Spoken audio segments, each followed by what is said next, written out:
Welcome to Bonding Over Bourbon. Welcome. That was weird. Sorry. Welcome. Welcome. Happy Thursday, everyone. Thursday. Thirsty Thursday. We got a mail call today. Oh. We have so much mail that we need to force someone to help us open it. So now we're putting that responsibility on our audience to force us to actually go through our package. Yeah, we actually need some help, or else it'll just sit here for months. Honestly. And we always love tasting new stuff, but sometimes it's hard to basically just sit down and do it all. If you guys hear any little whining sounds in the background, our dog is very upset that she can't get into the room right now. We have a very pissed off dog right now. Yeah, I just hear, rah, rah, rah, why am I not in there? So we have quite a stacked lineup tonight. We do. Where should we start? Well, I already have that kind of in mind. Okay. Some of the stuff I did put over by you. So we did get a bunch of different things. We got some samples from Barrel House for their new releases that they're going to be offering at KBF. So excited. Which have great names. There's Shuck Your Corn and Beat Your Wheat. Which goes along with our pick so well. Butter My Biscuit. Butter My Biscuit. I do kind of feel like those two names kind of incepted the idea for the barrel pick. Or like, yeah, that's the logical progression. Yeah, you need to butter your biscuit after beating your wheat. That's another clippable moment, I guess. Or maybe you butter your biscuit before beating your wheat? No, you have to shuck your corn first, then you can beat your wheat, and then after that you can have your biscuit butter. Okay, that's fine. Anyways, thank you so much for joining us tonight. So we do have that up first, and then after that we're going to have the Bardstown. Then we have some Dettling Rye, plural. So excited for those. The whiskey gods were very fortunate on us, and we were fortunate with the whiskey gods. However you would phrase that. Who's fortunate? The gods or us? Us? Okay. Anyways, fortune is in our favor, is what I mean to say. So we do have both of the two ryes that were just released. So we're going to crack those open for first impression. And then we have 13th Century. Yeah. They sent us two different hazmats, so that'll be sort of the end cap for it. And yeah, so we're about to get into the Barrel House first. Want to say our hellos while I set this up? We should see who's in the chat. Our highs and hellos. We got Road Trips with Eric. What's up? Hello. We got Michael. Hello, hello. Welcome. I hope you enjoyed your guest spot in our cold pick video I put out last week, right? Yeah, last week? I think so. We got Nick Lapie, Bobbertonians. Starting with OCD number 5. Nice. We got the Fat Hipster. Hello. Hello. We got Tony Lynn. Hello, hello. Hi, Tony Lynn. We got a Little Old Fashioned, one of our favorite content creators. If you're not following a Little Old Fashioned on YouTube or Instagram, go and give them a follow. Indeed. Cheers, Little Old Fashioned. We got Fox P3. Great name. We got our buddy James. What up? Hello. We got Jim Turner. Hope Jim's going to get turned up. We got Thursday. Well, we don't know if he has tomorrow off. Yeah, we're also about to get turned up. So what are you talking about? We got our buddy Lee here, who's having a crazy time in Kentucky right now. Oh yeah. I wish you luck getting home tomorrow. We got Caribou. What up? Welcome. We got DJ Jeffer. We got our good buddy BK. Hey, what BK. Up? Ooh, let us know what you think about the Russell's 1345th. We said no to it a few times, and now we're regretting it. Yeah. Womp womp. Oh, well. We can't buy everything. We got Uncle Tim. We got RG. We got Kentucky Bourbon Whiskey. Welcome. We got a whole category in our live stream. Crazy. We got Chad. What's up? Chad. We got Ivan the Tolerable. We got Hola. Dan Turry. Grade 0. I got sucked into Dan Turry's while I was looking at Ivan's. But yeah, Gatorade Zero Purple, day 5. What does that mean? He's been on the mend since our event at Barrel Society. I do love the new Gatorade Low Sugar. That is my jam. With monk sugar, it's fantastic. Not my jam. But the context for this is we did do the Barrel Society Patreon only event this last weekend. We all tied one on pretty damn hard. That's true. I also don't like purple flavored things. Not my thing. We got Mark Bear down 40. Hello. Hard Truth Double Oak. Very nice. Sounds fantastic. Cob your corn. Slob on the pop. What the fuck? Francisco, what up? We got Dave Grimm. We got Michelle Not to Sing. Hi, Michelle. It did get weird. It definitely did. We got Brian Argo. Who else we got here? I think that's almost everyone. Mr. Five Pin. We got Tim Copland. Hello, Tim. We got Tom. I'm going to guess that's Schmelling? Tom Schmelling. Thank you so much for the love. Appreciate you. Thank you. We got a whiskey queue. Love that. Cute. We got barbecue and whiskey. Yeah, we got chicken enthusiasts. We got Proofy Bastage, which I love. Is it pun night? It's always pun night when she's on here with me. I can't make good puns unless I'm not thinking of them. I don't think you could really say puns are good. Sometimes they're timely and they can make you go like, haha. But, you know. Oh, like in general, or like just my puns? No, in general, not you, not you. Like, hey. The general you, I don't think anyone can make good puns. I've heard pretty good puns before. We got Yamr6. Thank you so much for the super chat here, Michael. Speaking of Silk Velvet and Cold Pick, I want to thank you both for the opportunity. It was a great time and a crazy experience. Yeah, I mean, that is probably the most memorable experience that I think I'm ever going to have. Crazy. For those who haven't seen it, that is one of our very few Patreon exclusive videos. We do try to keep things mostly free for YouTube. That one, there were some editing challenges with new equipment and didn't feel like a completely polished episode. Also, like, we were just put into the experience. Yeah. Usually we didn't go to it prepared. Yeah. Usually we have a little heads up and we just came from another single barrel pick. The Silk Velvet pick that's on the screen here. But yeah, so a little teaser, a little taste of what to expect from Cold Pick, and we will 100% be back. Do you hear? I know. I still hear our dog Brioche. She's like, she's making noises I've never heard from her before. What up, Seth? Hello, Seth. We got George. Hello. Hey. We got Blue Collar Mafioso. Love that. Alabama Jammer in Wisconsin. Nice. Appreciate the love. We got Night Method. Do you mind pouring up? Let's do a starter pour with the regular barrel house. As I continue to go through. We got Google Tube. Great name. Thanks so much for the love here. Hey, look at that. I pronounced it right. Yay. I can read from time to time. Sometimes. We got Jordan Chase joining us from Tennessee. Do a little taster. And then we got Nocte. What up? We got our buddy Jeff. How's it going? Hey, Jeff. All right. We are just about caught up. That is probably the last time we'll be caught up tonight. All right. Last one I think I missed. Dimitri. Thank you. We're doing great. How you doing tonight? Fan-freaking-tastic. And I'll leave this on while we do this. So it came with a little note. Well, before we get into that, though, this is our palate warmer. This is just the regular Barrel House Select. So this is essentially like a 45%. Nice little warm-up pour to get us started. So Brioche. She's freaking out. I wish I could put the mic on her without, bringing her in. Okay. So the note says, hello, and thank you for trying Barrel House Distilling. Newest products. I can read sometimes. Shuck your corn and beat your wheat whiskeys. Both of these products were made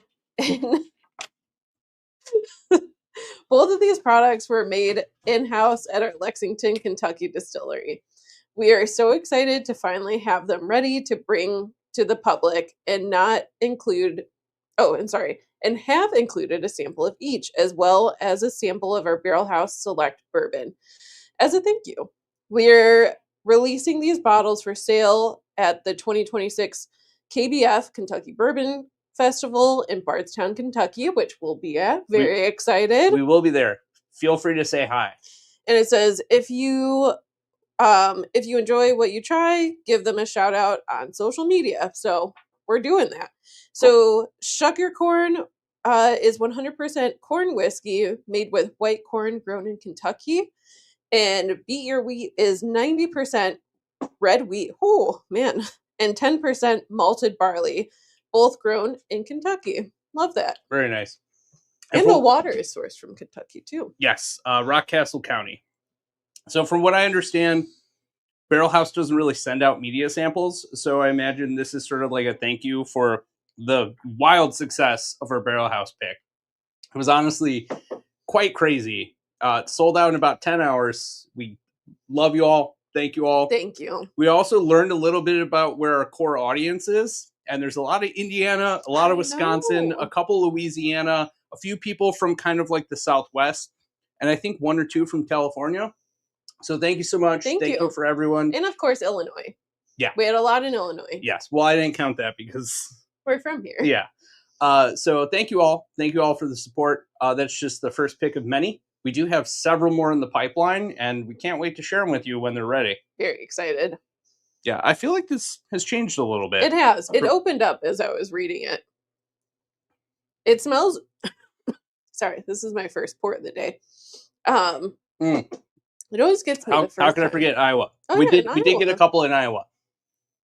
I think those were like the concentrated states. We didn't see like a ton in like Minnesota or like Oregon or stuff like that. I think we maybe got like 1 in each of those states. But, you know, I think it's awesome that our reach is kind of expanding. And then more importantly, to get a product that normally isn't distributed outside of Kentucky into the hands of people that it's not convenient to just fly or drive down to go to one slightly isolated distillery. Yeah, definitely. Yeah. So and it's so good. Yeah. We got some love here for the Casey Jones pick. Yeah, so excited. We got 2 of them, and they're coming out very soon. I just found out that we're coordinating shipment from Kentucky to Texas. I'm assuming it's going to Texas. And then once it hits, we'll basically have like probably like a 3 to 4 day heads up on it. As soon as I know that it's in the warehouse, that'll probably give us about a week heads up on it. So from the time that I first hear to the time that it will go into our store, it's probably going to be about 2 weeks. So we'll let you all know. Keep your eyes on the chat in both Discord and Patreon, and we'll give you a heads up when those are dropping. I see 1 in California. Can't forget Iowa. People have certain preferences about pizza. What? I don't know what the context for that one is. I mean, we have very... I wouldn't say it's a very weird pizza order, but it's a great pizza order. Just poured my butter and biscuit in Delaware, so thanks for this great pick. Thanks for grabbing it. In Delaware. Amazing. You know, we were a little apprehensive about taking on something like this that basically nobody's heard of. But I mean, we've talked about it for years, so I'm sure talking about Barrel House has kind of helped the exposure a little bit. But I think that that's kind of the vibe that we're into, just picking with like smaller scale brands, maybe a couple here and there that are a little bit larger. Like we do have a Driftless Glen pick scheduled for later in the year. We do also have some other potential things like, I mean, if we ever get a Buffalo Trace pick, we're probably not going to turn it down. I am going to shoot for Stag though. Stag or nothing. Hazmat honestly. Stag. Good luck with that. And then the tater sticker is of course going to be a Stag, not for Alan. Alan Matt? Yeah. But yeah, so lots of stuff coming in the future. Let's get into these special samples. Special samples? Special samples. Now remember, you have to shuck your corn before you're allowed to beat your wheat. Oh, here we go. Chicago deep dish is not real pizza. It is a casserole. I do agree that it is a casserole. You are right. It's the thing that you give your friends from out of town because they think it's what they need to have, but it's not great. It's literally a casserole that's an inverted pizza. Is Pequot's a deep dish or is that a pan pizza? They do offer deep dish, but they also offer pan. I like the pan. And pan is how you should do it because they have caramelized their cast iron pans or whatever they use for it for like, I think 20 plus years. Oh, that one's so tight. Here we go. I'm strong. We're gonna go off the rails with all this innuendo tonight. But yeah, not real pizza. Just a tourist staple. That's true. Barrel House really makes you work for it, you know? When Chris said Stag, I had to get it. Love that. Casey Pizza at 2 last weekend for the win. Yep.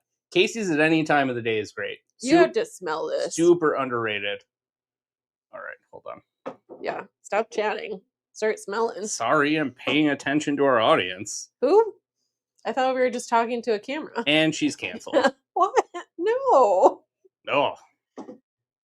Is it weird to... Never mind. Should I say it anyway? Do you want me to say my note first? Sure. So I got cheesecake off of this. Yeah, absolutely. I was going to say, is it weird to say it smells a bit knobby? What is knobby? like a knob of corn? Oh. This one really smells like Brioche. I can't with this dog right now. I'm going to let her in for 5 minutes and then I'm kicking her out. Okay. Because you know she's going to get under her feet. I don't know when the separation anxiety started. Are The you okay? The second that we got the other dog. Yeah, that's true. So this one, I get more of that funky cheese, like a brie almost. Yeah, I can see that. Like, I know this is a really esoteric note, but I get brie en croûte, where it's like a little bready and a little cheesy. Bready and cheesy? We have a guest spot, a celebrity slot here for the dog.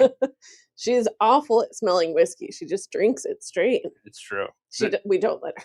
I'm sure a lot of you have heard this story before, but there was one Christmas that somebody put their black walnut old fashioned on the ground and forgot that we had the dog with us. So she lopped up a lot of it. I don't know how much, but a lot. It was enough that we found her later, like an hour afterwards, like kind of in the offset patio that had a screen door. Yeah. And then she was just kind of like wobbling like this. And I was like, Jesus Christ, we got our dog drunk.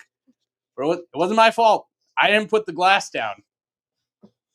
Frey Ranch Farm Strength. Good stuff. I think I like the rye more than the bourbon. I think Frey Ranch Farm Strength? Yeah, I would agree. Yeah. I like their ryes better. What is this one? Since deep dishes and pizza Portillo's isn't authentic. Yeah, I would agree with that. If it doesn't have, translucent bag from all the grease, it's not real beef. That's just my opinion. What else we got here? Translucent Beef is the name of my metal band. That's pretty good. Right? Deep dish is very good as long as you're prepared for it. I'm never prepared for it. How can you prepare for it? Not eat the whole day? Okay, if you don't eat the whole day, like, sure, you can eat a lot of pizza, but you're not prepared for the next day. Let's just be honest. It might be an amazing cake shake, but that's because you're drinking mayonnaise. I'm sorry, it's just how it is. Okay, people get weird about like mayonnaise and cake, but it just makes sense. It's eggs and oil, which you're already putting into a cake. But it's different because then you're putting... Okay, so imagine if you made a soup out of like, I don't know, like pumpkin, right? You take pumpkin and then you puree it, and then on top of the pumpkin, you're also adding a byproduct of pumpkin back into the pumpkin soup. It's like a little weird. I get the comparison, but like putting mayonnaise into a cake and then putting it into ice cream and then blending it is like a little weird. I mean, whatever. It makes it really moist. Are we allowed to say the word moist? I can say it. Everyone else can't. Ooh. Translucent beef is perverted. Yeah, that's why it sounds spicy. Yeah, exactly. It makes my brain feel weird. Yeah, we did say hi. Blue Collar Mafioso, thanks for bringing the love. When's the last time you poured Pappy on live? Ooh. Definitely not going to be tonight. No. Not with all the samples that we have. Dude, we have so many. It's a lot. There's samples down here. There's samples over there. We have samples here we haven't gotten to. And are you going to show them? All right, samples. That was smooth. And samples. These will not be getting open tonight. We have so many samples. There's some underneath me. There's some in front of me. There's some over that way. I could literally, like, Arthur Fonzarelli, fucking hit to the wall, and you'd see 45 samples fall out from the shelf. Oh, wouldn't it be cool to do, like, a whole shelf, but it's just all samples? God, no. Like it's so out of hand. But it would be really cool. Okay, I'm going to let you cook here, because that sounds terrible, but also genius. Interesting. Yeah, I see the vision. I don't think I'll like the texture. I don't think I'll like the taste. But it will mayonnaise has like a specific taste. Yeah, but it will make it fluffier. Yeah.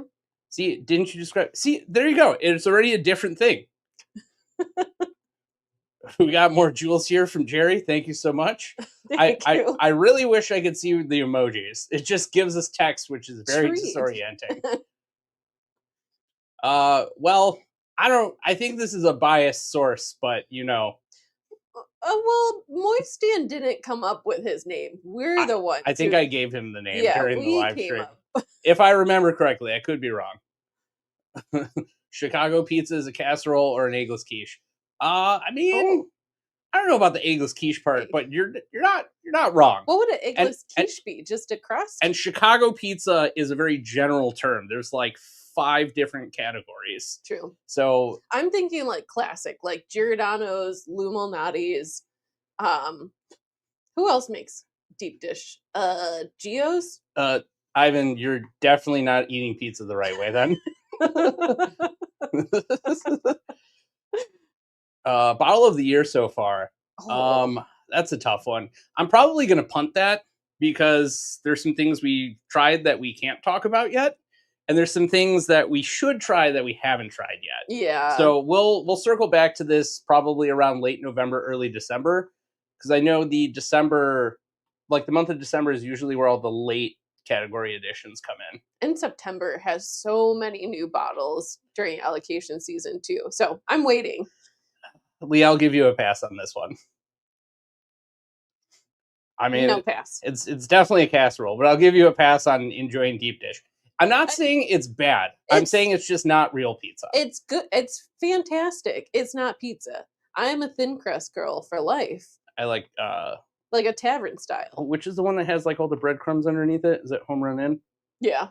I like it from time to time. I think maybe I like Connie's more. But we're talking about brands specifically. I like thin crust, not necessarily like square cut. It's kind of garbage. Oh, I love a thin crust in the center where it has no crust on it and it's just all floppy. And that's the best part of the pizza. I want the center. We had the Jack Daniel's Angel Share. Not yet.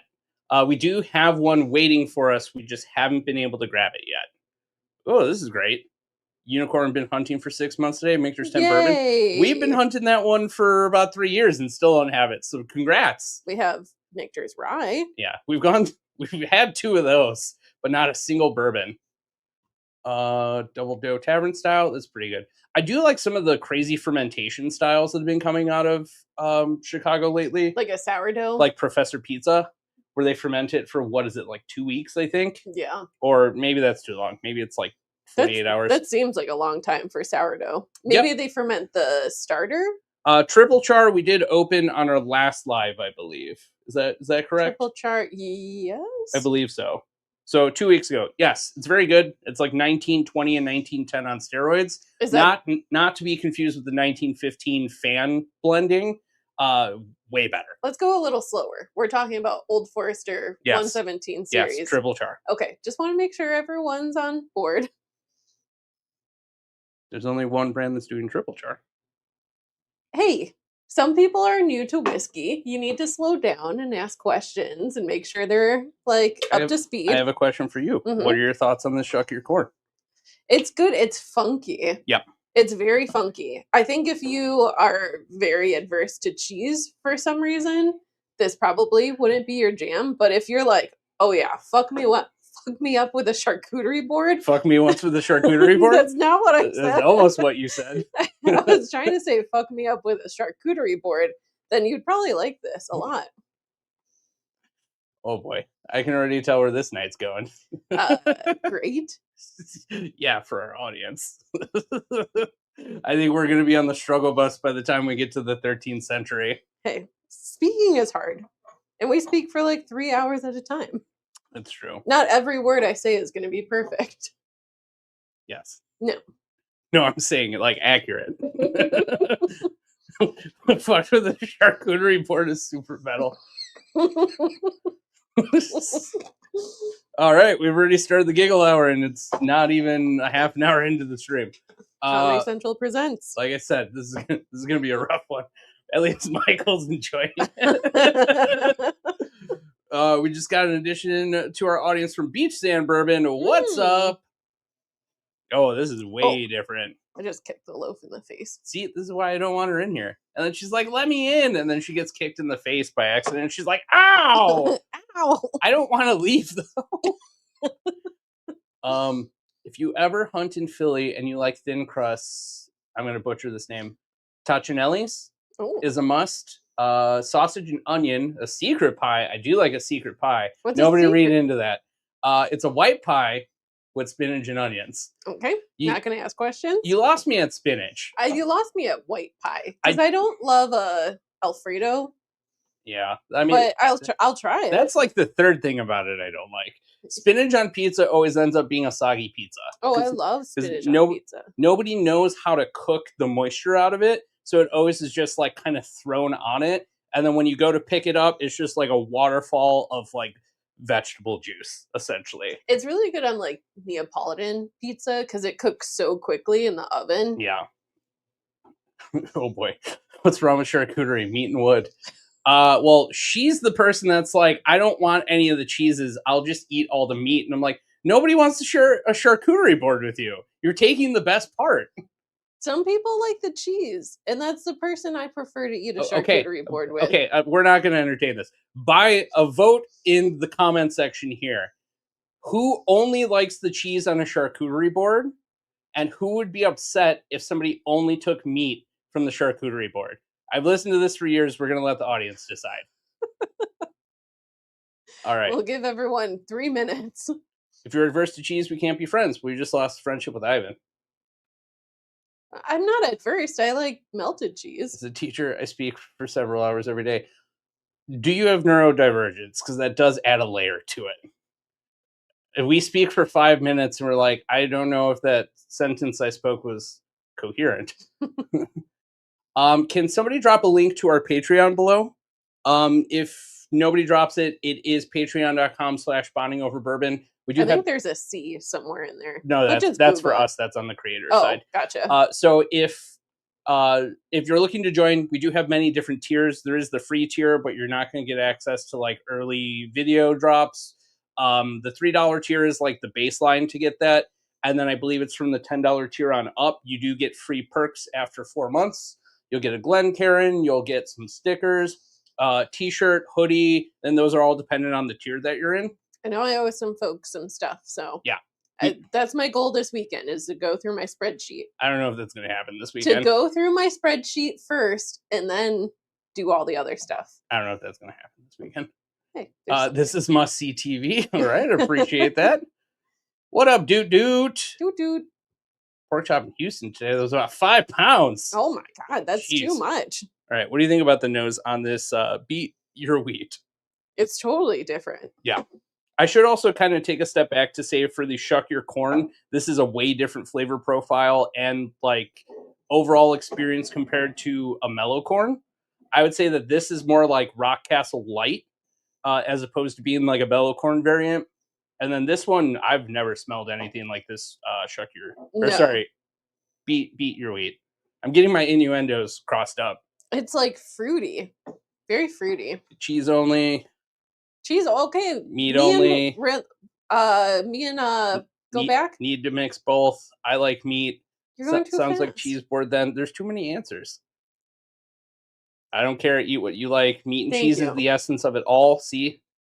Just eat the cheese, Chris. No, I'm lactose intolerant, so I want meat. So it's selfish that she takes all the meat, then why? And I'm only left with the cheese. Why aren't we making just a meat board? This is why first of all, not a lot of places offer that, and second, this is why I never get charcuterie with you. Well, we can make charcuterie when we're talking about pizza.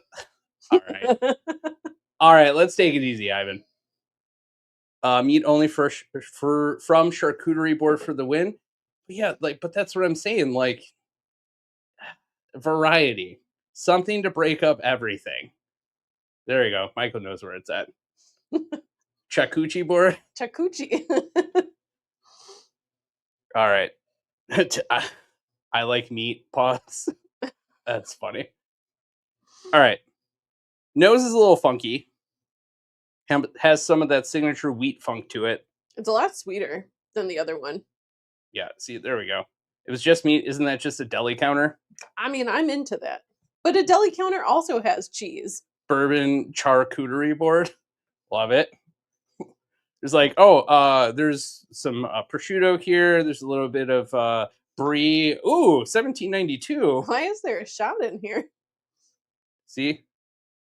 Why the fuck would you get cheese all just meat and carrots? Not all the places offer that, especially not out here. And when they let you do it a la carte, it's like 3 times more expensive.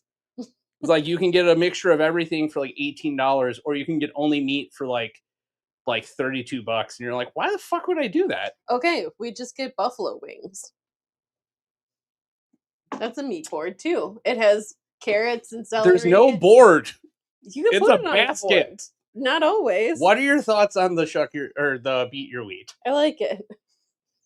All bourbon, no cheese. LOL or LCD innuendo. All bourbon, no cheese. There we go. It's good. It's better than most wheat whiskeys that I've had. I feel like this is a lot more palatable. It doesn't have that classic funkiness. It's ironic that but I probably attribute this to maybe the water they're using. Maybe. This reminds me of something. I wouldn't compare it to like the red turkey wheat from New Riff or anything, but it really does remind me of like something specific. I just can't put my finger on it. Yeah, I would agree with that. Yeah, there's something about the nose that I like, but I don't want to sniff it for too long, because then it starts to get a little funky, but not over the top. It is a little funky. It's got that craft funk to it, you know? There you go. Alan is the only person that would want all cheese. It's been decided. All cheese is for Alan. Well, you just go with a vegetarian. That's the best of both worlds. Because then you like get to eat all the meat you want, and then they eat all the cheese. And then you split the other goodies. I'm done talking about this. This is why I don't get charcuterie boards with you. She doesn't know how to share the best part. You can eat it. All right, next box is over there. Get the Bardstown one, please. Bardstown. So, we did get the Bardstown samples, and we're going to do kind of a side-by-side here. Bardstown was nice enough to send us both of the bottles in the media kit. I'm not going to open... Well, I can open it on camera. Hold on. Oh boy. I almost murdered the dog. Yeah, don't do that. This is also why I said why I don't want her in here, but I did it anyway. So beautiful packaging and presentation. I'll brace this so it doesn't fall. The text here is a nice long story. We'll probably drop some pics of this into the chat later, into Discord. But yeah, here, there we go. Beautiful, like very artistic. What would you call this? It's not, there's like a specific art style. It's very like, let me get this out of your way so it's not blocking you on camera. It's very, what is that? It's not expressionism. There's like a specific style of art. I really want to get these boxes out, but I can't. So, like I was saying, since we have the Gariana release for this year, and we also have the limited release Gariana, we're going to try sort of a side-by-side for those. And then we do have the the Isle of Jura. That is probably going to be the one with the biggest eye rolls, because, you know, bourbon drinkers don't always love anything with Scotch influence. Let me bring up the stats of each one. I mean, they're on the bottle. Well, it goes even deeper into what I have.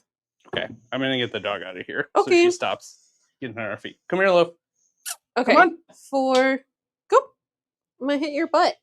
Come here. Let's go. Keep going. Beep, beep. Okay. So for the Bardstown Discovery 2026, it is a blend of 3 bourbons aged 7, 10, and 11 years, which were rested for 4 months in Gariana oak, which I learned you can't cut down Gariana. It's endangered. Yeah, you can only use oak that has already been fallen. It's a very rare oak that's in the Pacific Northwest. Protected species. And then each barrel was custom made and hand toasted for 3 hours. 3 hours? Jeez. By Oregon Barrel Works to unlock additional layers of spice and complexity. Summer aging was chosen for maximum extraction, and the whiskey was then gently proofed before bottling. Gently. Gently. This is, so the mash bill is 55% Indiana 10-year, 75, 21, 0, 4. Guess what that is? 25% Kentucky 11-year, 75, 18, 0, and 8. And then 20% Kentucky 7-year, 74, 16, 0, 10. I'm not going to say it's tasting notes. And this one retails for $140. I think they all do, if I remember correctly. Yeah, this one also retails for $140. Okay, so we're going to do sort of a side-by-side here. We're going to start with the Gariana first, the limited release, because we have tried that one in the past when we went to the Bardstown distillery location, the one that's on Whiskey Row. So we'll do that as kind of like a, this is what it was before, this is what it turned into kind of approach. I know that they're going to be different blends and different styles, but like sort of a, it was sort of like this, but now it's that kind of vibe. Oh, you poured a lot more than I did. Oh, I'm sorry. I should probably pour more because we're sharing. Yeah. Just thinking about how much we got to get through. And once we hit the hazmat, it's definitely Comedy Central hour. Well, it's already Comedy Central hour now. Okay, so this one, the Lochs of Jaka. What? Am I saying that? All Loch? let me see this. Lochs? Lochs of Jura. Okay. I can't read. Okay, so this one is a bespoken blend of straight bourbon and rye whiskey. Well, you should save that for when we go to fine. it. I'll wait. It's too much information up front. Okay, so I'm gonna put this one there. What are we sniffing? Let's keep the glasses next to the thing that we're trying, so we don't lose the order. We don't want a repeat of one of our early blinds. That's why we don't do blinds. I wonder why. That's what I said. I wonder why.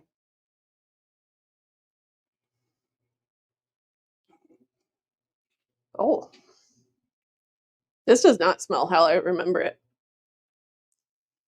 Granted, the one that we did try was at the tasting bar, so we don't know how long it was open. But these are all fresh cracks to give a first impression. It's so smoky. Yeah. For those that aren't familiar with Gariana Rye, it does have some like intrinsically dry notes to it.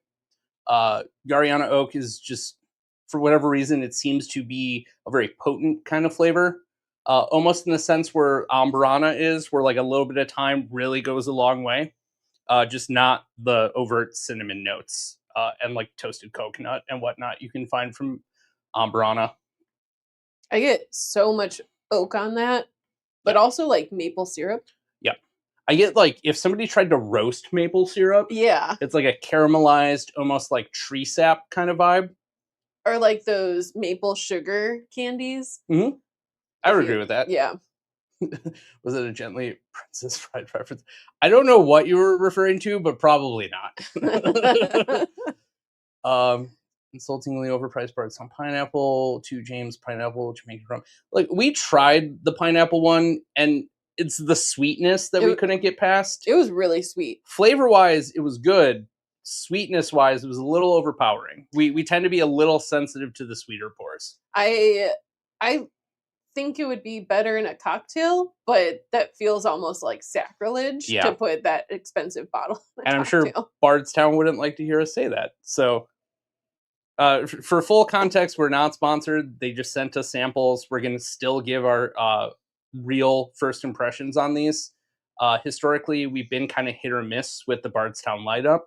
So we're not going to sugarcoat it. We're going to tell you whether we like it or not. But we did love Disco 13. We did. But that's also because we're very easily swayed by Tokai. That's true. And well, they did Hungarian it really well. oak, but Tokai. The nose is opening up on this one. Also, look at the legs on it. There's like no actual legs. It's just like a ring. Yeah. That's interesting. Yeah. While you're going in that one, I'm going to go for the next one. Yeah, the nose couldn't be any more different.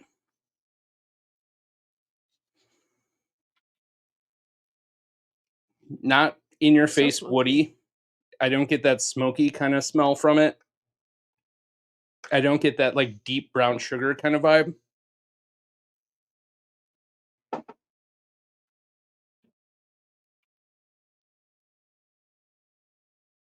Cool.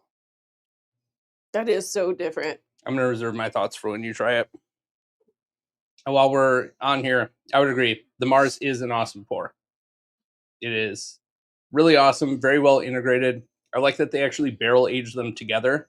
It's what I wish the Sir Davis would have been, but they didn't do it that way. This one's definitely more muted, for sure. This one? Yeah. Yeah, I would agree. I still get like the essence of it, but it's so much more muted. I feel like this one's Go for the taste.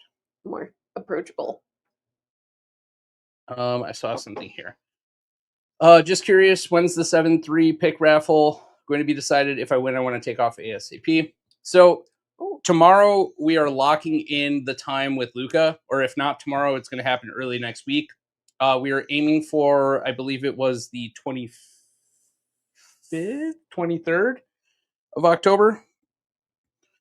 Sorry, we have a lot of dates floating around in the old head up here. We were doing Thursday? Friday, because 23rd. the Bourbon Fest would be the 24th. So the 23rd, October 23rd, is when we're going to plan on doing this pick. I just have to confirm with Luca tomorrow or sometime early next week just to confirm that and make sure we have it locked in. The actual drawing for names, once I have the confirmed date, we'll be doing the drawing. So it's either going to happen sometime next week or as early as tomorrow if things work out. But we will keep you updated on that. And on that note, if you didn't already enter for the 7-3 like drawing poll for who can join us on the pick, it has been closed. It's been open for a week already. We have to kind of keep the ball rolling to make sure logistics just like this can be figured out. We have to give people a comfortable amount of time to plan rather than the chaos planning that we sometimes do. We usually do. Yeah. It's usually like, oh, that's in 2 weeks. Do we have a hotel? We don't. Oh, okay, let's figure it out. So, yes. Trying to be a little more strategic. Yeah. That was not a bourbon. It was a blend of, what was it, rye and Japanese whiskey? I think so. That is a celebrity blend. What do you think about this one? I like it. I'm not super like whoa about it. It kind of reminds me of like a barbecue. Okay, I can see that. I think right out the gate, this one has more flavor, but almost to an overwhelming degree. Yeah. I think that this one, they really toned back how much Gariana they used. And the trade-off is, I could see once this is open for a while, it's probably going to really kind of bloom and turn into a pretty interesting, unique pour. But right on the first sip, it doesn't really jump out at me as like, whoa, this is crazy. Yeah, I agree. And the taste, like, compared to the regular Gariana, that one is like in your face, smoky, sweet. This one's more rye. Go back Already. Now that my palate's acclimated to it, this would be a good time to put this question on there.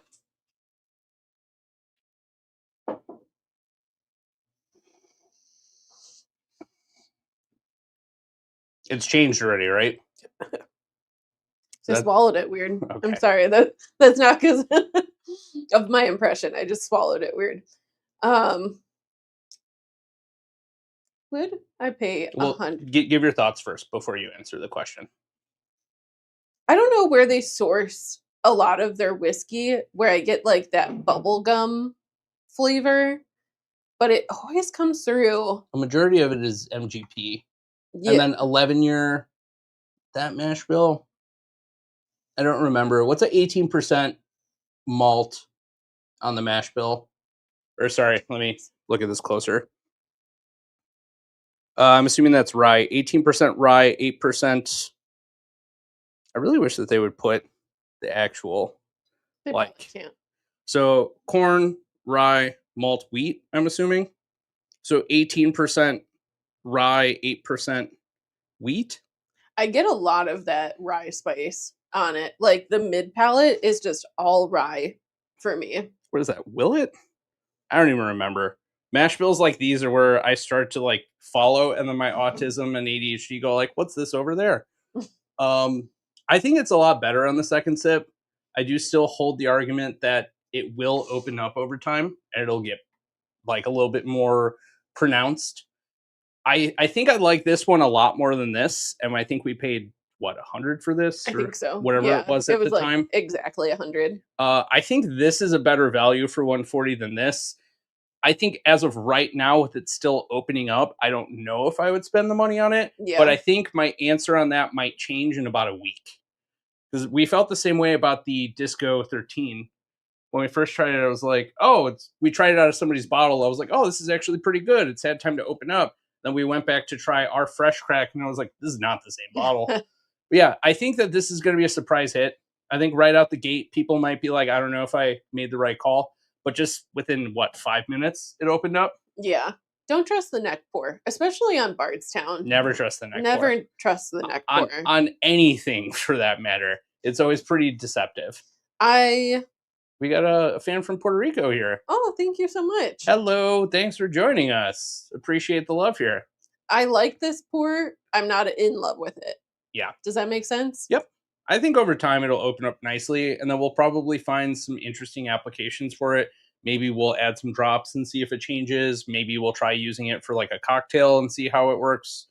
You know, I'm sure nobody wants to hear that with like a price tag like of 140, but these are just preliminary thoughts on it. It might change in a week. Drink your whiskey how you want to drink it. That one I'm very curious about, though. I'm going to read the specs on this one. Okay. Oh, we got somebody watching from Portugal. Wow. Thank you so much, D-Boy. Appreciate you. Thank you. Ooh. Okay, so I'm not going to say the name of this one, but Loch of Jura. You guys know what it is. So this is a blend of bourbon and rye, aged an additional 32 months in single malt Scotch whiskey barrel sourced from the remote Isles of Jura, finished in a combination of 84% ex-bourbon, 16% ex-sherry barrels. Oh, that's going to not taste like Scotch at all. Well, but it's X and X. Previously filled with Scotch. This was 104 proof whiskey layered with, I'm going to skip all of those notes because it's tasting notes. Yeah, skip that. Singular whiskey journeyed from this remote Scottish island with one road with 250 residents. Wow. And accidentally where George Orwell wrote 1984. Interesting. To the capital of Bourbon in Bardstown. So this one is a mash bill of 49% Indiana, 11-year, 75-21-04, 30% Indiana, 10-year, 0. Oh, okay, sorry. 95-05. So that's MGP rye. 21% Kentucky, 12-year, 75-13-0-12. Bardstown, I know that you guys said that you would probably be watching this when we crack it open. Please put like a letter for the mash bill for those of us that either have had some pours and it's hard to remember what all the segments are, but also like for those new drinkers, it's good to like give them that information. It is helpful. Just a takeaway thought. Because if we're confused and we've been, drinking whiskey for years, like imagine how the everyday consumer is. I like the nose on this one. Yeah. It reminds me of something from my childhood. Ooh. I know, right? Kind of smells like Barbies. Like in a weird way. I wouldn't know, so I can't agree with you on that. There was like a specific type of plastic. To me, this is probably going to be pretty polarizing. This smells like walking through the beauty section at Macy's. Yeah, that's why I like it. It smells like cosmetics, but in a good way. It smells like I'm forced to go to the mall with one of my female relatives, which was never a great moment for me because I'm like, can we leave here? I'm getting sprayed in the face with perfume every time you try something. This isn't to that extent, but it is like the very fragrant, like perfumey kind of vibe to it.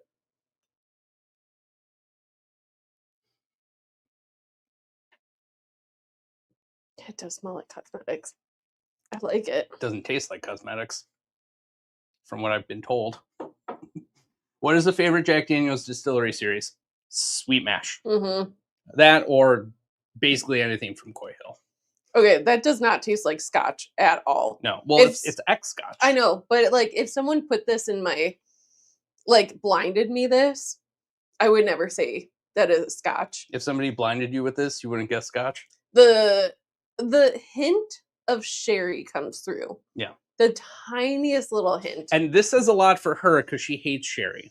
Sherry. PX sherry. Most sherry you hate. PX PX is the only one that she actually enjoys. Superior. But no, this is actually really good. I really enjoy this pour. I want to like sit and like. I was not expecting that from you. I know, me neither. I really like this one. Was not expecting that. I'm into that one. I'm going to go back for another one.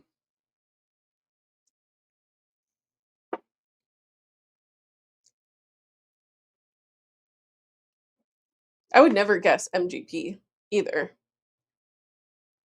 Well, it's MGP and other things. I know, but like the blend for a Boo Rye, the rye doesn't come through a lot. But that's what a blend is for. The fuck does Barbie smell like, Kat? We love you so much. This is what I deal with all the time. It tastes like a Yankee Candle. It tastes like sweaty gym socks. Sometimes it's the taste of a feeling, and I'm like, what does a feeling taste like? And she's like, oh, you would know. If you experienced what I experienced, you would know. But like any of my parents out there, or if you played with Barbies in the past, you know what it smells like.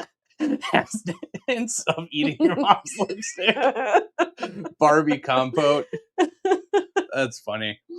Technically, that would be macerated Barbies, but we don't have to get into that. That's a whole different culinary term. Yeah. Honestly, I'm pretty surprised. I thought that this is the one that I was going to be the most on the fence about. I like that one a lot more than I thought I would. Yeah. This one, I think, still needs time to blossom. I'm going to pour a little and put it to the side. Okay. You'll know when you're hooked on a feeling.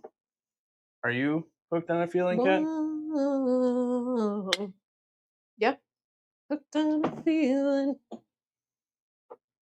Are you not? No. I'm high on believing.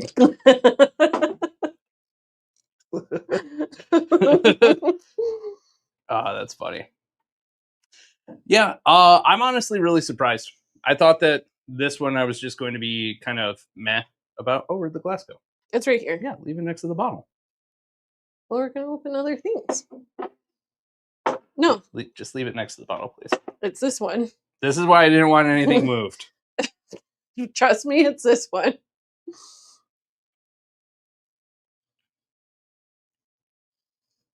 It is not. Why did you switch them? No way. This is why we don't do blinds. The glasses start moving. I literally just drink it. poured... Just drink it. Just drink it. I don't think this is just drink it.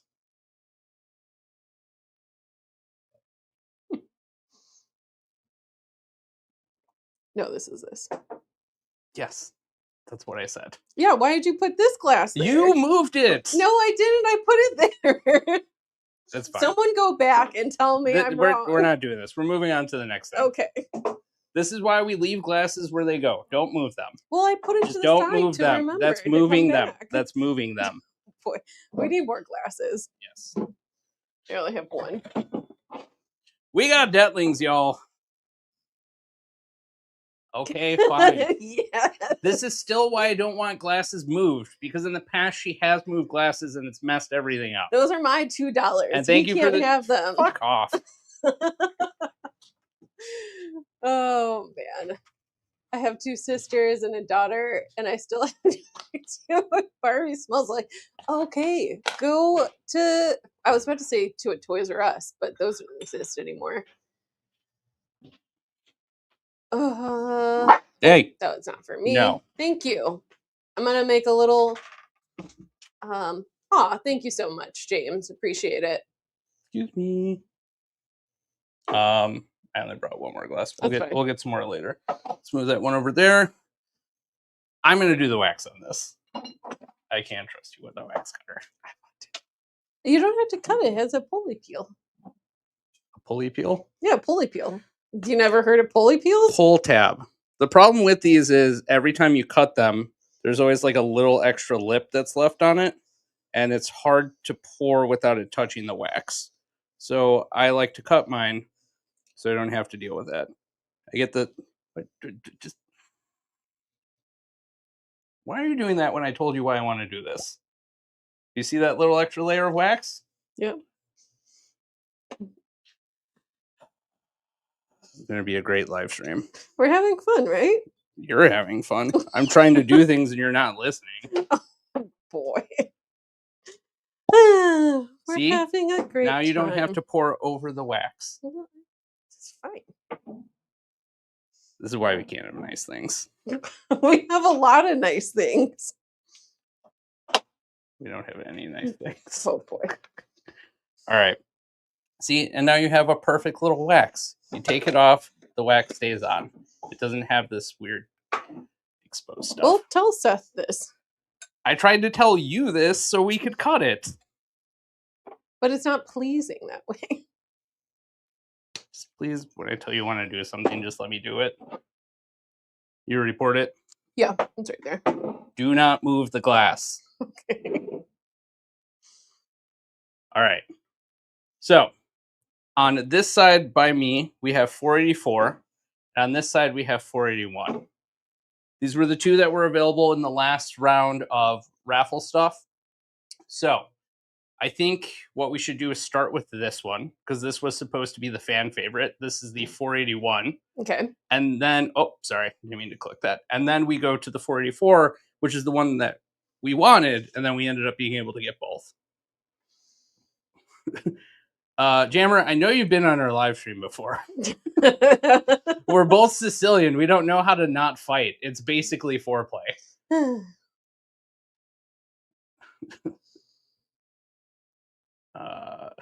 Cat won the race. There wasn't a race. You're not making it better, chat. I won. There's no. The bickering is why we're here. Thank you, CJ. I guess, in a manner of speaking, it's the reason why we're both here also. Maybe. Yeah. And he doesn't trust me with knives, so I'm impatient. The live stream has seen it and said Kat's about to hurt herself with the knife again. I have all my fingers. I've been foraging for, 15 years I'm now? going to put up a sizzle reel of you using the wax cutter and our comments as an overlay, and then you won't be able to tell me that ever again. I've climbed trees with knives to cut down mushrooms. It doesn't mean you're good with them when you're drinking alcohol. Anyways, Night Method, what are you, Colossus over here? House blowing up gives you character? This one is all like chocolate mint. I think some... Let me back up here. At our Princeton event at Barrel Society, I think our group killed like 3 bottles of Dettling, which was crazy, but the prices were honestly too reasonable. I think it was like $15 a pour, so they did not last. This is all just AI. None of those behind us are actual bottles. The Corgos are also AI. Even Chris is AI. It's crazy. I am. Why do you think I look more brown than other times? Ooh. That's what AI does. That is thick. Yeah, maybe for some people, knives and alcohol are a good combination. I'm Sicilian. They work well together. Yeah, that's what I said. We killed 3 Dettlings at Princeton. $12 and $15. Were they the bourbons? No one gave me any Dettling while I was there. What is that theory? Like the holographic universe, but it's just my own being is inside of a tiny little hologram. It's like the Tupac hologram that showed up and everyone lost their mind. Rightfully so, but like, Also weird. Wait, there are mushrooms in the tree? Yes. Mushrooms grow on trees. Yeah. Mushrooms grow almost everywhere. On live trees, fallen trees, the ground. Tree gumbo, tree scampi. There's a lot of mushrooms. On the roots of trees, like at the base. Oh boy. Frank and Estelle Costanza live stream. Chris's AI makes the last couple of years make more sense. We're in the Bourbon Matrix. No. Believe me, if we were in the Bourbon Matrix, I would only tell you to buy MGP and Buffalo Trace because those are houses that cannot fall. This has so much, like the nose is all chocolate mint and the palate is coffee and cherries. It's very good. Mostly coffee, some cherry. A little cherry. Coffee berries, too. I don't know how many people have had those. How many mushrooms can I name? A lot. But it has been a while since I've thought about like all their scientific names, so it'd take me a while. This one's an easier one. What mushrooms are in season right now? Oh, that's a great question. Chanterelles are in season, They're so almost out of season, right? yeah, usually towards the end of like July and August. Usually by August, I stop seeing them on restaurant menus. Yeah. And then we're gonna go into fall. So Chicken of the woods, hen of the woods, and what's the other one? Honey mushrooms. You'll also get some like bear's tooth, lion's manes, Puffballs. tons of puffballs. Do not hit the puffballs unless they are already deflated, and then you deserve all the spores in your face. Don't hit them. They will definitely go in your mouth. And you'll cause like what is it, the last ones to happen? The Last of Us? The Last of Us. The last ones? That's what you talk about getting something in a store. Like, I got the last ones, not I got a world-ending plague. Cordyceps are also, which The Last of Us is based off of. Those are in season 2. The likelihood of that happening in real life is incredibly low, though. But not impossible. Just keep that in mind the next time you step on a mushroom. If we ever do like a Pacific Northwest pick, oh, you know there's going to be mushrooms on that tater sticker. We go foraging while we go out there. Yeah. Let's fucking go. Yeah, so there's basically a mushroom for almost every season of the year, right? But like some grow more regionally than others. Yeah, like winter is a tough month. Like a lot of stuff just doesn't grow in the winter here. But there are a few. I remember we talked about it when you first took me out foraging because I was like all autistic about it. And I was like, what mushrooms exist in fall? What about winter? Do they grow? How about in spring? That seems too cold. Like summer and fall are their like prime seasons. And then usually you'll see people start to like dehydrate them for the winter. That's why like dehydrated porcinis exist and morels, things like that. Yeah, I will say my last job did make a dish that needed porcini powder, and they were taking the dehydrated porcinis and grinding them up themselves. Oh, that smell stays around forever. I could imagine. It smelled delicious and also earthy and swampy. Yeah, and I was like, I'm so conflicted about whether or not I like being here or I want to be very far away from here. Try being at like Rare Tea Cellar when he like opens up his truffle fridge and you're like, this is give some context for those not local. So there's a big like wholesaler that's in Chicago. They do a little bit of everything. Yeah, he's known for his teas, but like he also does like mushrooms and other like hard to find goods. Truffles, shrubs, a lot of things. And I remember picking up some truffles from him, and he just opened up his fridge, and there was just like so many, like from top to bottom, and that smell stays with you. It is a funky, earthy smell. It does. It absolutely does. The trick is to enter every chance you get, honestly. Yeah. We had never won any of them until this year. So there's only so many thousands of people that enter every time. So I don't know if Seth has a way to like kind of boot people that have already won before. I haven't really followed that too closely, but you know, it's a roll of the dice. Those noses are totally different. Blue Melic or Red Label? Red Label any day of the week. Yeah, red. Anything. Okay, I say this with a little asterisk. I love JT Melic. I love basically everything that they've released. Now that I've tried the Red Label, I look at the other. I know this is really bad. I look at the other ones and I go, "You're a disappointment. You're not nearly as good as you could be." I never felt that way before, and it has broken my brain, and I hate it. That one is like so different than this one. This one's viscous. But don't give me any flavor notes. I'm Don't give me sorry. anything else yet. I haven't tried it. I poured more of this so we can let that open up. Okay. I don't know if Seth fully discloses the mash bill. Can you look up the email and see what the raffle said? Oh, we got Ice House back in here. Yeah, Ice House. At Barrel Society were delicious. Tim's Rye, which is this one that we just tried, is also crazy good.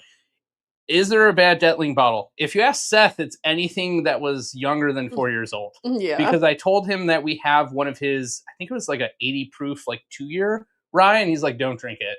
Don't open it. And I was like, well, I want to see the progression, to see where you started. He's like, don't. It's god awful. Just don't drink it. And I was like, I'm still going to do it. We still haven't opened that yet, though. I don't see mash bills. Okay. Yeah, I don't know if he discloses them.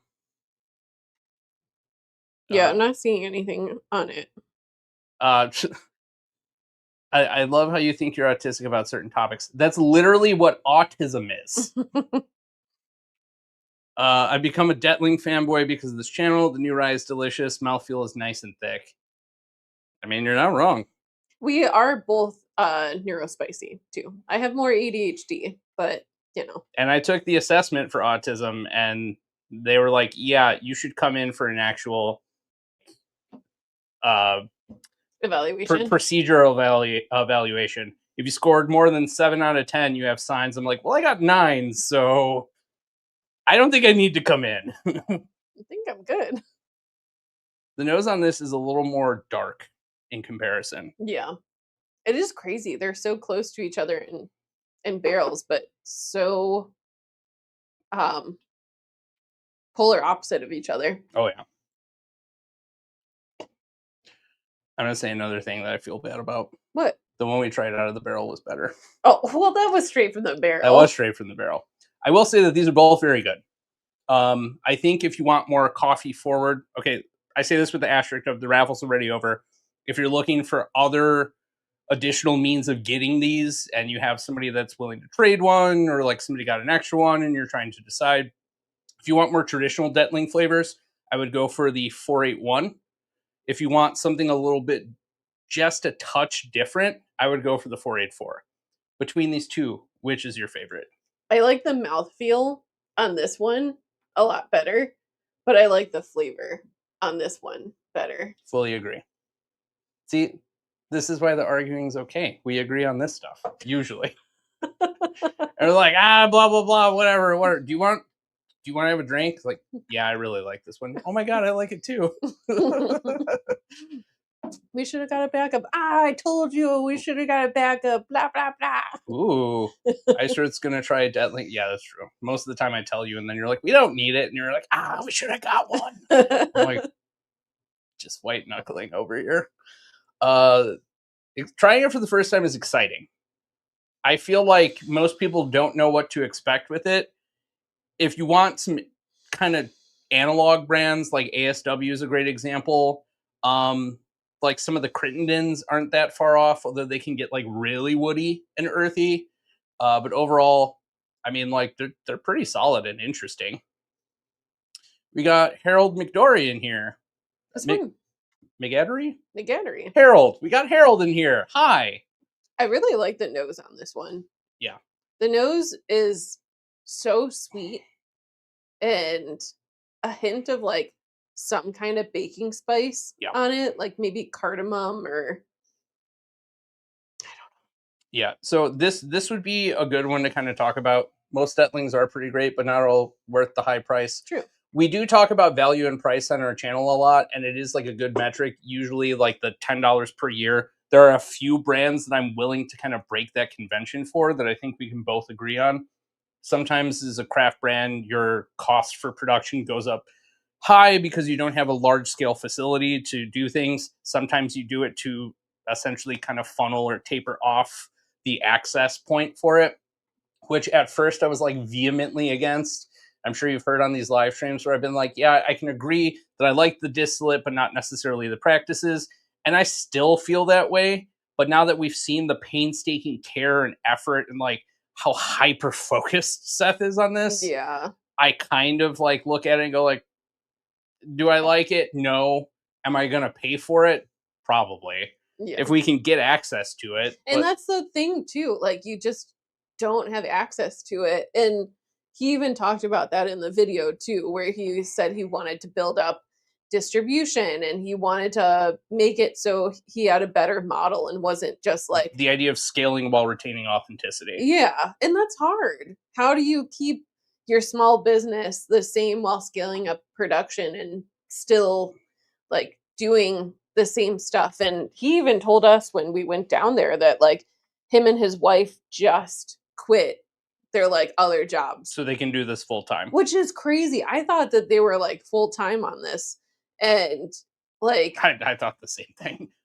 Yeah, props for them, honestly. And I feel their pain too, especially as like content creators. It's not like we're like shitting out money constantly. Definitely not.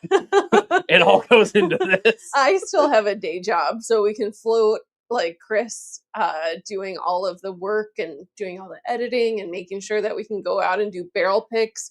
And I remain trying to be a servant to the public to keep the lights on. And sometimes it sucks when Chris is like, oh, I get to go to this event and I get to go to this barrel pick. And I'm like sitting at my desk still working. We're not going to do this. That's not how this happens. Well, I'm just saying, like, you're saying it like I exclude you from things. That's we go to the same events. There is one time she didn't come with me, and it was for the Penelope pick. I'm just saying that sometimes I do need to say no because of my day job. So it sucks. But when she says no, we both don't go because I don't want to just go there without her. Because I've also been on the other hand of that, where she's been like, "Oh, it was amazing and great," and I'm just like, I was working." The Takamine event. Yeah, I've forgiven you for it. As you see, I've passed on other opportunities. No, I won't forget. I forgive, but I don't forget. It's mostly because you were lording it over my head, and you're like, "Oh, me and this guy are best friends now," and blah blah blah. And it was the best whiskey I've ever tried in my life. And I'm like, "Great."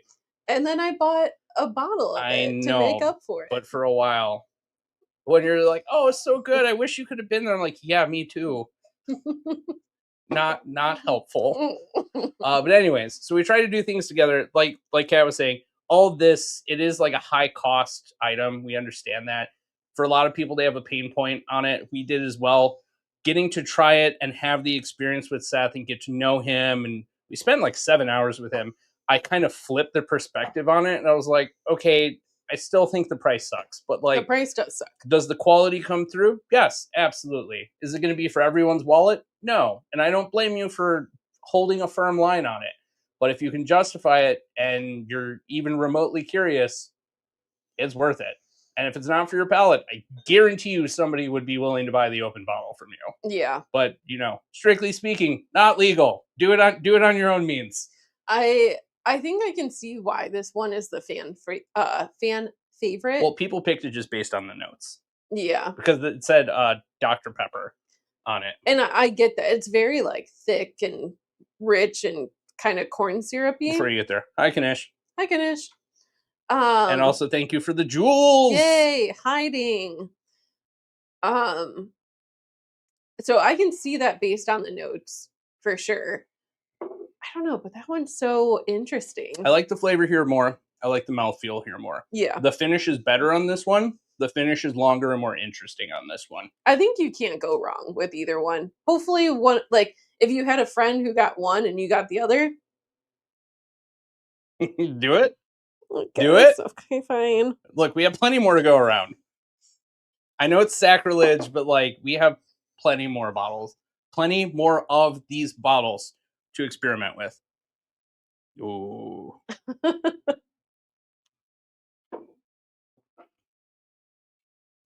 Okay, that's a lot more interesting. Oh, that goes on forever. Do we just have to make a mega batch? It is very interesting. I like it a lot better blended. It gets a little bitter at the end, but not because of that one. Like, like dark chocolate. Dark chocolate, or like brewed coffee. Yep. Well, this is like a frappuccino. Yeah, I would agree with that. But the sweetness balances out the bitterness, which I like. Let's catch up on the chat here. Okay. A lot of questions. There's 2 13th colony questions here. For the Crittendens, we got it on the trip. Plus 13th colony, what was the results? The Crittenden, we only got 1. That was the honey barrel. That one was so good. That one's really good. Just as good, if not better, than the Dark Arts sweet and sour mash. And then the 13th colony, we did get the mulberry, which we didn't open yet. That is going to happen sometime in the near future. Maybe not on a live stream. We'll see. 13th colony is good. Some of the rye stuff I don't really care for, but that's just because MGP rye is hit or miss for me. Especially, like, we're not a huge fan of MGP rye when it gets, like, that pine needle kind of taste to it. Sometimes I get eucalyptus from it, and I don't like the flavor of, like, a medicinal Christmas tree. Yeah. Just not for me. I like sweet, like, more. Sweet rice? Yeah. More like Sazerac Foolproof or whatever. I don't want floral ryes. Can you talk about the comparison of Dettling to Big Creek, since you said Max and Big Creek are like Dettling? So base components of like back note and everything, yes, there's a lot of similarity. I think that there are more cherry notes on it. I think I still have it down here. We do have a 95 proof of it, which it couldn't be any more different from these. One, because this is a bourbon and those are rye. But I think that in general, there is a lot of overlap in comparison. If you can get higher proof than 95, absolutely get that if you can't get a Dettling. But still not a one-to-one comparison. What else? Here we go.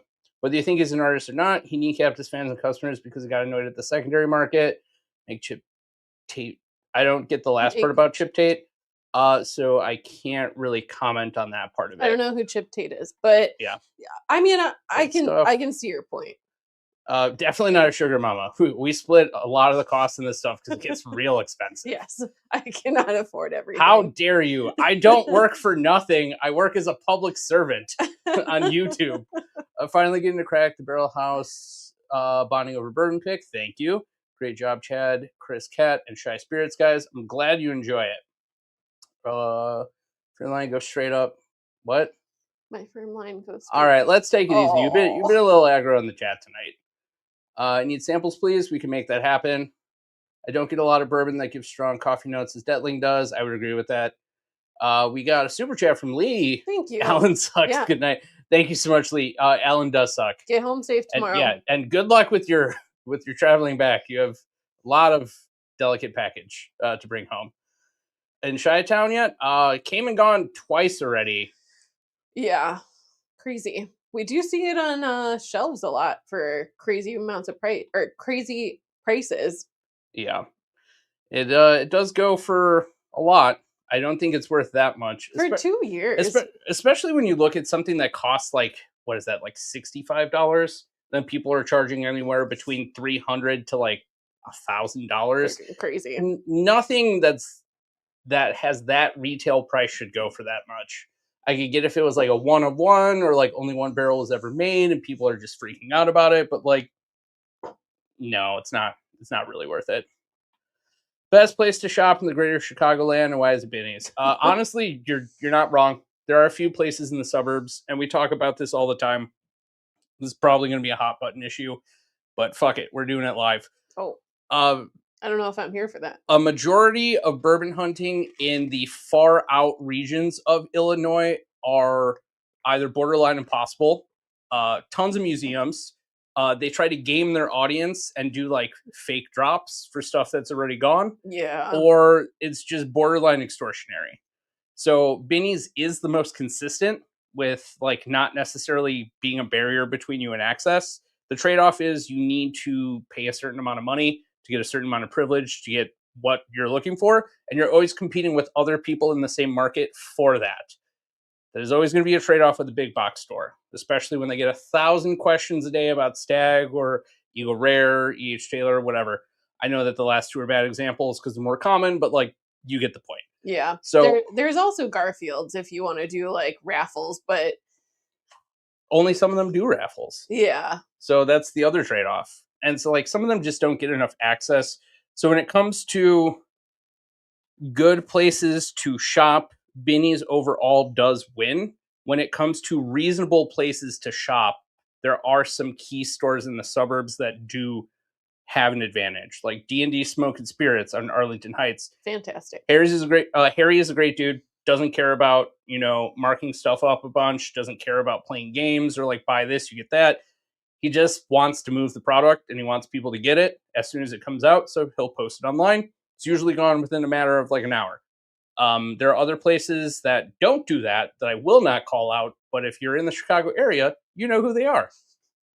And that is the end of my TED Talk. Wolf Point Distilling Rye. Bought one on a whim. Cool bottle, reasonable price. Did I F up?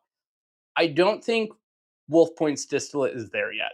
I haven't tried their rye, so I can't speak on that specifically. Yeah. But I don't think it's there yet. I haven't tried it in maybe a year or so it may have changed. But I know there are some folks who really love it. The Dettling 500 from Brutally Honest was a masterpiece of bourbon. I'm hoping Seth increases production so it's a bit easier to secure bottles. Yeah, I hope so as well. That's always the hope and the dream. Yeah. Look like a leader. It does. It's also forced perspective. Because, like, for an example, this is where it is next to my head, and this is on the countertop next to us. It looks like a liter of cola. And then we got, I'm not going to say this, but I'll let you say it. They're not the only ones. There are more people that throw out a hook to try to get people into their store, and I never love that. It feels extortionary. They're like, oh, well, while you're here, just shop around. Like, no, dude, like, you know what you're doing. Why advertise something that you don't want to actually sell? Or that you don't have anymore. Or that you don't have. Yeah. Yeah, that's not great. Yeah, the forced perspective is really fun, but it's very interesting sometimes because it'll look like we're pouring from a giant glass or bottle when we're actually not. Yeah, okay. They brought us the liter one, which is crazy. Yeah, they don't even make it. They just gave it to us. I hope you're hungry for nothing. For nothing. Yep. Honestly. And for us, like a lot of the times when we hear about those drops, we're like, oh, it'd be so cool. And then like, you're like, why? What's the point? If we drove from Chicago to Aurora. Why am I going to drive 90 minutes for a bottle that's not even there? Yeah. Yeah. Oh, just discovered you guys. Awesome stuff. Great work. Thank you. Thank you, Backyard Joe. Okay, so we are caught up with the chat for the first time probably ever this early in the live stream. Yay! Do we need new glasses? Probably 2 more. Okay, I'm gonna start to take. That was a used glass. That was a used glass. Give you these. I'm gonna revisit the disco. That is new. Oh, this is new? Yes. Let's see. Bring back. Oh, that really changed. This has a lot more cherry on it now. And like orange peel. A lot of those like harsh Gariana notes, the like smokiness is kind of gone now. You have to smell this. From which one? The disco. Did you move these ones? No. Everything is the same. Audience. It's fine. It's fine. All I did was bring this here. Like it happened once or twice, and now I'm always paranoid. Yes, it did. How bad of a neighborhood will you go to find bottles? We have gone to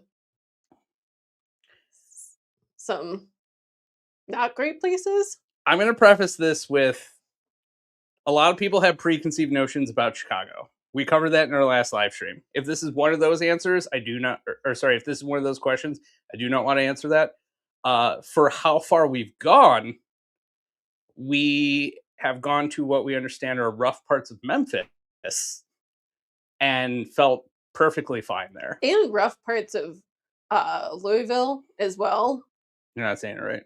Louisville. Louisville. Yeah, and that was interesting. I definitely wouldn't recommend filming. Oh yeah, definitely not. We did it anyway though because we're crazy. We are crazy, and there's 2 of us, so we can like kinda... yeah. They can't kidnap both of us. Yeah, like just kidnap me. But yeah, so we have gone to some interesting neighborhoods, but yeah, very fun. Yeah, we're also not too worried. what I'm going to say is probably going to be pretty polarizing, but I've grown up in Chicago my whole life. There's a good rule of thumb is that if you look white passing and you're in a rough neighborhood, they're probably going to feel bad for you instead of trying to rob you. Again, I know that that's a triggering thing to say. I have found that that is actually accurate. I myself and people I know have actually been stopped by people in rough neighborhoods, and they're like, "Do you know where you are? Do you need help? Do you need bus fare to get home or something?" And I'm like, how bad is this neighborhood that people feel that they need to protect me? I have also had those situations where people are like, "Are you okay? Do you need like directions how to get out of here?" And I'm like, "No, I'm okay." And this was when I was doing stand-up comedy, like down in the South Side, and they're like, "What are you doing here?" I'm like, "I'm in a show." And they're like, "Do you know where you are?" And you're like, Yeah. this suburb or neighborhood?" And they're like, "You need to get out of here." So like we're never too worried about that. And like we've both seen some crazy shit being around the city. So like we usually have our ears kind of perked up. Oh yeah. If something seems shady to the point where like we need to leave now, we leave now. Oh yeah, we book it. Thank you so much for the super chat, Kanish. While at the tasting, I signed up the owner and his 3 stores carry Found North. Hell yeah. Nice. Which is just in time for the last of the Found North coming up. A couple of things we need to catch up on. I wish we could do effects. They don't really exist outside of using, what is it? Streamlabs and using like a manual module. I tried doing it. OBS is not great with that. For those that don't know, OBS is like a screen mirroring and like you can basically make it whatever you want. It's not great for handling that. So what we're using is called StreamYard. StreamYard is fantastic for highlighting comments like this, and it feels smooth and packaged, but there's a lot that's lacking on it. So StreamYard, if you're watching, please change it. Do better? Or just give us a little bit more. I appreciate that, James. A store in my area is asking you to buy a pick to get a drop bottle. I'm saving my cash for your Casey Jones pick. I think I know which store that is. I think it might be our friends with the store that starts with A. Oh. I remember just having this conversation with you in the Discord. I want to know which one that was. Probably the rough neighborhood. A clean Glen is a happy Glen. Yep, it is. Absolutely. Actually working to get over to YouTube myself. So far working on talk. Word of advice, don't put too much effort into TikTok. Yeah. It's basically dead for all spirits content. And then you're going to hit a point where you have to submit a review to have your content pushed through, and then they can still reject it. And then if you get like 3 strikes, you're off the app. It's just not worth it. And whiskey content doesn't do as well over there for some reason. I am on my last strike. So. Oh no, we lose the app that doesn't work for us. Bardstown bottles are sneaky. The taper doesn't give you an honest indication of how much of the bottle you have to drink. Yeah, that's fair. That is fair. I never thought of it. Kevin. Doesn't release, right? What? Yeah, check your email. Soundboard would be popping off. Yeah, it would. Rhymes with schmalloys. Yep. Not hard to find a rough part of Memphis. I wouldn't be able to tell you. Oh, no. We're not from there. Most of what we drove through, I was like, is this a rough part? And I was like, no, there's like some kind of hoity-toity businesses here. And then it started to look shady, and then more up-and-coming businesses. And I was like, I don't know what to make of this town. The streets are like all over the place. Only place I didn't go to the shady bits of a town to hunt was South Phoenix at night. Yeah, I probably wouldn't want to hunt anywhere desert-y at night, just because... Coyotes? So, well, that, and also some of the laws out there don't like people that kind of look like me. Oh. I filmed at Buster's, though. What a fantastic store. Yep, Buster's is great. That's awesome. Yeah. Memphis ain't got nothing on East St. Louis. Yeah, oh. That's what I hear. I wouldn't know, though. We've never seen anything crazy happen there. No. Did we go through Nashville? Yes. We did. We've gone twice now, I think. Right? Twice? I think so. Yeah. One for personal, one for bourbon hunting. Nashville itself is not great for bourbon hunting from what we've experienced. The areas outside of it, though, like Murfreesboro, are great. Yeah, we had a lot of good luck there. I feel like black people respect you when you show up in their neighborhood and don't act like you're scared of them. I mean, that's a general rule of thumb. Like, if you show people respect, hopefully, presumably, they will show you respect as well. Same reason, like, if we go into any, like, Spanish-speaking restaurant, I try to speak Spanish. I might not be great at it, but I usually get a little bit more respect instead of like the, oh, I don't want to talk to you vibe. But I mean, respect in general is a good rule of thumb to have, basically anywhere. Yeah, I appreciate Chris's Spanish because I am awful at it. And then half the time going back and forth translating, and then she changes her response, and then I go lo siento. Like, mi novia es fuera. Only some of you know what that means. Do you know what it means? I don't know. My this dumb bitch or something. My girlfriend is white. And then they're like, oh, okay. My wife is from that kind of is what through? I don't know what that means. My wife is from Tat, kind of in the area. I don't know. I'm not sure what that one means. Thoughts on Good Times is a vanilla one aged in vanilla cask and stag barrels. It's decent. So very hit or miss for us. I find half the time they're overly sweet to the point where it makes me wish that I had it as like a final pour of the night, like a dessert pour. I don't know. We're gonna go down to Cox Creek and we're gonna go and do a barrel pick on our way to KBF. I think that I'm excited to see what like non-finished flavored kind of things they have. Yeah. I use flavored in air quotes because I don't know if it's actually flavored or not. I know there's a lot of speculation, but I want to see it with my eyes. I mean, you hear so much of like the rumor train. Ours are hard.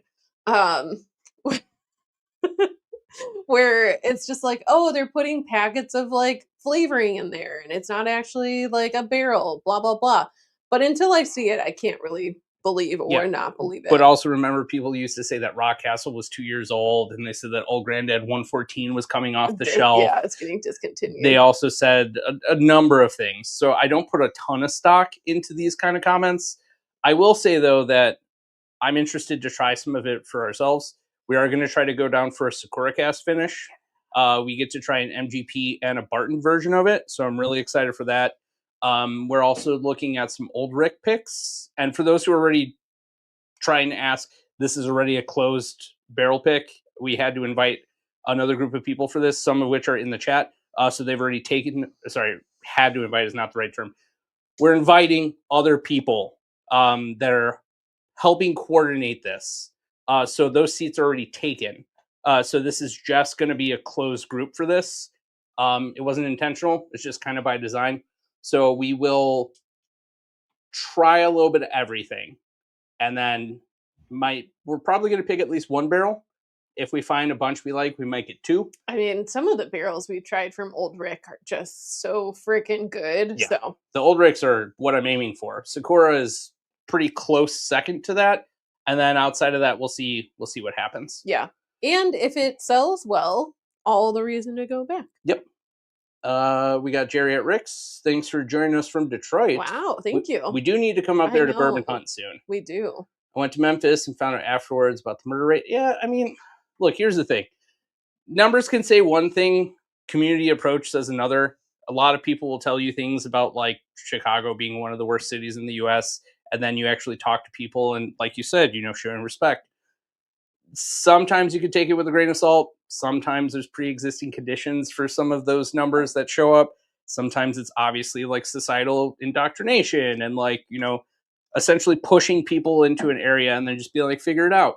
So I look at overall safety of what's going on in the street and kind of use that to determine whether or not we should be there. Like last week when we were driving back home and I was like, we're not in a good neighborhood. We should keep driving. Yeah, that was fun. Yeah. I go anywhere. I don't care who lives there. Exactly. Yeah. There's good people everywhere. And there's good food everywhere. Oh, that was that kind of area. Especially in bad neighborhoods. Bad neighborhoods have some of the best food you will ever fucking try. You guys ever had Old Cypress? No. Nope. Haven't tried it. Think many of the good times are overpriced. Yeah, I mean, price is a hard point.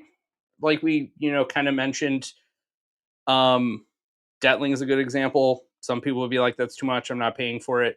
It depends on how it meshes with your palate and how good the overall quality of production is. Some things that I think are really overpriced, other people would say is like a deal. That is a whole different conversation. I think it matters what matches for your wallet and for your palate. What do you think? I agree. I think that there's definitely some things I wouldn't invest in just because like the price point alone or just not knowing enough about the distillate. Yeah. And then like I feel like Old Man Winter is a great example. Like, I always look at it, it's great juice, and then I see the price tag and I'm like, next time? Like, I already spent so much, I don't want to spend more. Not Or to I mention, sometimes you open it, and you're like, this is good, but I don't know if it's like $180. Yeah, or like I could spend $140 on this bottle, or I could get 3 shelfers and have like a lot more to go around. But like good shelfers. Like good shelfers, you know? Yeah. You got a comment about the Black Sabbath shirt? I've been getting a lot of those. I think this shirt is badass. Yeah. Black Sabbath is great. I know, I love them. All right. So next round of samples that we got for a mail call. This is from 13th Century, and they did a wood burning in here. This is the cutest like media kit I've ever gotten. Yeah, such a classy move here. One, so there's no resale value on it, which is awesome. I love that they're smart enough to be like, yeah, no, you're not doing that. But it also comes with like actual info cards, and it has our names on it too. Media host Chris and Kat. Cute. This is great. I absolutely love it. So we do have 2. We have the single malt reserve, and we do have the blended bourbon reserve. I kind of want to take a second to say thank you all. We wouldn't be able to do what we're doing right now with these samples if it wasn't for you guys watching us and supporting us and like coming on this journey with us. So ultimately, we try to give back. We could just kind of squander these and do like a meaningless post on Instagram and say like, we got this, we tried it. I'd rather do it live and give you all the attention and focus that you deserve that gets us things like this. So thank you all. That is a good sentiment. I mean, it is crazy to get these media samples. Some of them we wait for a long time and we have to follow up on them. Yeah. And some of them we realize like all you have to do is ask and they're like, oh yeah, whatever, here you go. And I'm like, is that easy? Yeah. So if you're a content creator, don't be afraid to ask. Yeah, don't be afraid to ask. You don't get what you don't ask for. Yeah, and if you just assume that you're going to get things, like that's usually not how it's going to happen. That's also bad. Yeah. Just ask because you weren't going to get anyway if you didn't ask. And sometimes ask and you shall receive. Exactly. So we do have 2 here, which is this one first. This is the blended bourbon. We should probably start with that one. Blended bourbon? Yeah, okay. This one here. So the blended bourbon, it is 2026 vintage, 140.1 proof. Oh. It is 80% corn, 10% rye, 10% malted barley, 30-gallon barrels, chars 2 through 5, then aged 100% in Colorado, but it is distilled by MGP. It's very nice. I would not guess that is Hazmat. Well, 13th Century is really well known for that. Wow. And their bottles are also like surprisingly light. Interesting. Like top of mind, I can't think of what their bottles look like. Yeah, I wouldn't guess this. This is, oh my God, look at those legs. I know. There's like tiny little like perforated kind of pin drops. Just absolutely crazy. The nose is sweet, delicate. A little barrel house funk. Little barrel house funk, I would agree. A little oaky. I don't think there's a general age statement on this, so if anybody knows in the chat, please drop it. But I mean, I'm excited. We have not compared, but we did try the cash strength this last weekend at our Barrel Society event, and it's solid. Kelly was the one who had it? Yeah, that one was really good. Michelle and Steven brought it, but Kelly was like, what else do you have in there? Oh. And then decided to just buy it. Really good stuff. I wouldn't break my neck over getting it, and I definitely wouldn't pay extra for it. At about like $90, it's a pretty good value. I would definitely prefer that over the regular shelfer any day of the week. What's the proof on KC12? I think it's like 120 or 125. Oh, okay. Somewhere around there. Interesting. Cool. Got me. That box is freaking tight. I know, it's so cute. I want to take all the stuff out of it and put other things in it. I know, right? Agreed. 100% of the shots not taken don't go in. That does not taste Hazmat. Uh-oh. 30-gallon barrels, rapid aging. Yeah, I mean, we don't know the exact age statement on these, but... Oh, interesting. It definitely doesn't taste rapid aged. No, it doesn't taste like there is staves in it either. I mean, it has a lot of butterscotch to it. Oh, yeah. A lot of oak. It's very drying on the finish. Yeah, very drying. More so than regular MGP, and I get like for a 30-gallon barrel, that would kind of make sense. But honestly, I don't get like the sharp oak that you usually get. It's pretty damn good. Ooh. Is it a bad sign if you've not touched bourbon since the Barrel Society trip? Depends on how hard you went. I know that the day that we got home, we went filming and did a bunch of other stuff. And then we're just like, you know what? I don't think I want to drink tonight. No, I came home. I think we got home from grocery shopping at like 8 that night, and I showered, and I was like, I think I just want to go to bed. Yeah. Like, usually we're like night owls. I'll stay up like later, at least until midnight. And that night I was just like, I like that you think midnight is a night owl thing. I'm a night owl. You are a night owl, but You're a slightly tired pigeon. That's a good way to describe me. I am a pigeon. Slightly tired pigeon. I'm adorable when I'm sleeping.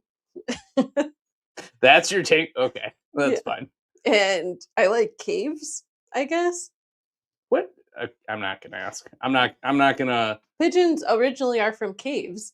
They're cave birds. Are they now? And they adapted to the city because they... Quick question. What time period do we live in now? Today? Are there any caves around here? I mean, pigeons still live in caves. I'm going to take that as a no. 121.2 for Knob Creek, 12 cash strength. Pretty good proof point, honestly. This always perplexes me when people are like, it's $60. Not a most you go to. No, I usually see it for like 90, 80, like, okay, not 90. 75. 75 to 85. And this is kind of like the constant argument that we have with our comment section. Mostly them arguing with us, and I just go like, cool, like, count your blessings. We're like, oh, you're paying too much for it. I get Eagle Rare for $35. And I'm like, cool, that must be nice. Like, I don't care. I know. It doesn't help me in my market. Like, just enjoy it instead of bragging about it and complaining about the prices I have to pay. Like, that doesn't help me out here. Or telling us like we're stupid for buying it. I'm like, well, if we don't see it anywhere and we see it for like the MSRP, then we're gonna buy it. Oh, just go to Costco and pick it up. What fucking Costco around us has it? None of them. So like, I usually just go like, count your blessings, enjoy it while you have it. I don't know that one. I'm not the only one. Oh, not drinking. Animals that went back the next morning. Yeah, I mean, look, bobberts are just built different. All right. Some of us are party animals. Some of us are weekend warriors that really know how to hang until the next morning happens. If we ever do a 13 colony pick, the tater sticker will definitely be a slightly tired pigeon. Yeah. It would make a good shirt, though. You got 2 comments here. And it's just like a poofed up pigeon. The short arm comment you made. Whopper Junior hands. And I even asked her, like, do you want me to edit it out? I can edit it out. And she's like, no, it's funny. And I was like, okay, that's all I need to hear. I'm going to make fun of you more often. You don't already. Knob Creek 12 is usually $75 at Binny's. Exhibit A. Only time I've seen it under 70 is at Costco. And then you go to like Wisconsin and it's like $50, like almost everywhere. I mean, maybe that's a little bit of an exaggeration. 60. But I've seen it between like 50 to 60.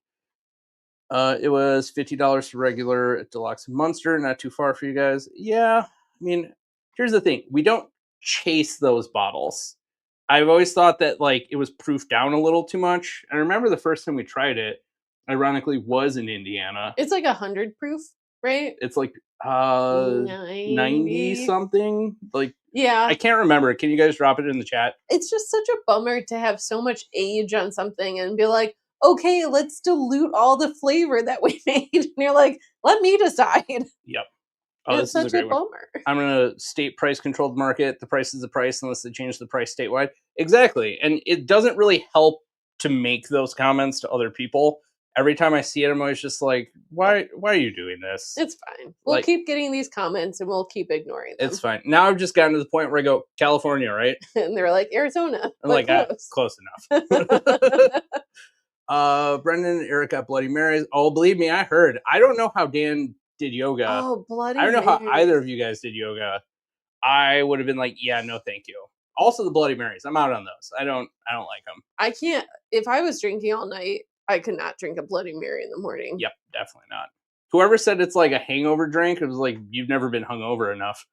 My nephew went on an Alaska cruise and bought 2 Eagle Rare 10 for $55 on a ship. Total or combined price? Yeah, that's a good question. Because if it's total for $55, that's a great deal. If it's each, that's a moderate deal. And didn't get any for you, rude. Yeah, 100 proof is what it is. Yeah, it just doesn't have enough proof. And after we tried the 121.1 proof or 2 proof, whatever it said, way better value. Able to stick around Sunday morning. I wish I would have ended up back at Barrel Society. You guys are better troopers than us because we were like, we need food and we need to get the hell out of here. 50 plus gas plus tolls, buy it home. Yeah, the other comment we've been seeing too is people saying like, if we want tater bottles, we should just go to duty free I'm like, in Canada. And I'm like, yeah, let me just book a flight real quick to save $10. Like, yeah, get a hotel, buy 2 tickets because there's 2 of us. Board the dogs. Very easy. We would save negative $500. Do you want to do that? Yeah. Here's the thing. People complain way too fucking much about having it good. And I understand that every market is different, but that lack of understanding is really the thing that just gets under my skin just a little bit. If you have it great, enjoy it. There's no reason to push that on other people or make them feel bad for having it worse. I will also say the first time you read it, you're like, okay, that's kind of like a rude comment, whatever. Mm-hmm. And then the 100th time you read it, you're like, okay, yep, enough. Exactly. So you're just like, at some point, like we've kept it inside for so long. Yep. This is like 2 years of brewing. Yeah. And like the last probably like 3 months or so since we've been putting out like the shorts, it's just every comment is just like, oh, blah, blah, blah. Why aren't you doing it this way? Why wouldn't you do it that way? Or it's, this is bad. You're stupid for buying that. These prices suck and you shouldn't show them. Oh, get better stores, get this, get that. And I'm like, again, in the beginning, I'm like, And then after a while, I'm just like, why are so many people like this? I don't know. Like, how is it possible to have it so good and still cast judgment on other people? I mean, I've never been a person to go and comment on a bunch of videos, be like, you're doing it wrong. But every once in a while, I'll comment when something's like pretty messed up. I'll be like, this is wrong. Yeah. But I'm not just like, oh, I have it so much better. Why don't you have it so much better? Yeah. Here, this one here. Everyone just take a sip and life is better. Exactly. Yeah. Just enjoy the whiskey that you have. There's no reason to get on a soapbox about how somebody else is stupid for the prices they have to pay. Also, the Bourbon Nut is a hilarious name. It is. Sunday traveling after the event, other than the awesome car ride, was a struggle and a half. Oh no! Yeah, I bet. It was fun. The come down was a little rough, but you know, it is what it is. When you party, there are consequences. Yeah. Everyone wants to feel like they're superior. You created a damn YouTube channel and a good following. Don't listen to the idiots. You guys are great. Appreciate that. Appreciate it. Dan makes a good point here, though. Complaining, Ari comments, but was I wrong on the Rittenhouse 250th? No. Like, you weren't. It's a fantastic cocktail mixer. Again, I'm sure Heaven Hill doesn't want to hear that, but I mean, they tasted it. They should determine that for themselves. Like, and they came out with the Sazerac Full Proof. They should have known, like, what their distillate could do. I don't know what they're doing. It's none of my business. I don't know what they're doing lately. I think that just, I mean, for instance, you just tried the malt? Yeah, it's so interesting. I've been trying to find notes on it, so that's why I haven't said anything yet. It's definitely not like any single malt that I've had. No. I'll circle back to that in a second. Okay. So, like, Heaven Hill has been weird with their releases lately. Like, there's so many of the Elijah Craig Barrel Proof Ryes, but there's no Elijah Craig Barrel Proof Bourbon, and they haven't talked about it. And then they're doing these weird, like, one-off releases or, like, extended releases. Like, there's, like, a third round of the Grain to Glass series coming out. And then there's also the double mash from the Heaven Hill 7-year, or it's a 9-year now, I guess. And, like, I don't understand why in some ways they're going with market trends and in other ways they're going against it. Like, you know what people love from your brand? Give them more of what they like. If you can't produce it, tell your audience like, hey, strictly speaking, we don't have enough stock to do it. So we're shifting things to, I don't know, Elijah Craig 15. People will be like, oh, okay, like you're at least putting an age statement on it. I can get down with that. Sure, the price is doubled, but like people complain about wanting more proof and an age statement. They're giving it to you. They might be willing to pay more money for it, right? Right. But it's just the kind of hot and cold, like, I don't know. Lately, it seems like they're going away from what they usually do. I don't know if, and I've thought about this a little bit, like maybe a few weeks ago, about Heaven Hill and like their current marketing plan, because like whatever they're doing has been planned for at least Probably 5 years. Yeah, 5 years. So it's just so all over the place that it doesn't feel like it's strategic. It just feels like, oh, we have to keep putting out like products and make it seem interesting. And oh, like Grain to Glass was a flop. Well, let's keep putting them out. Like this time it's in Chinkapin, and you're like, okay. Yeah, and no, I agree. I don't know. Maybe they're trying to be trendsetters. Maybe they're trying to go against the curve a little bit, or the curve. Go against the curve. Is that the phrase? Yeah. Go against the current. Let's say that.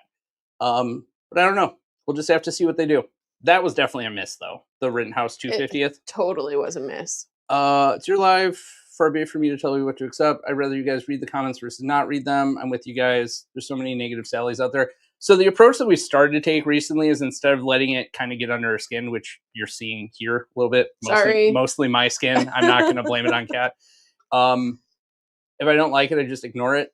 If somebody's just like really fire from the hip negative, like, and all they leave is negative comments, I'm like, well, you can just be removed from our channel. Like, I'm not trying to silence people, but if the only thing you have to say is targeted, personal, and negative, like, you can get out. Yeah. And I think too, like, we want to read the comments. We want to get better. And that's how we want feedback. And that's how we've gotten better over the years. Like, people have been like, oh, I really like how you do this, but I don't like how you do this. Yeah. Or like the music. We heard you guys. Yep. We changed the music. And now every once in a while we get someone that's like, I missed the soundtrack. And I'm like, I can't win. We can't win.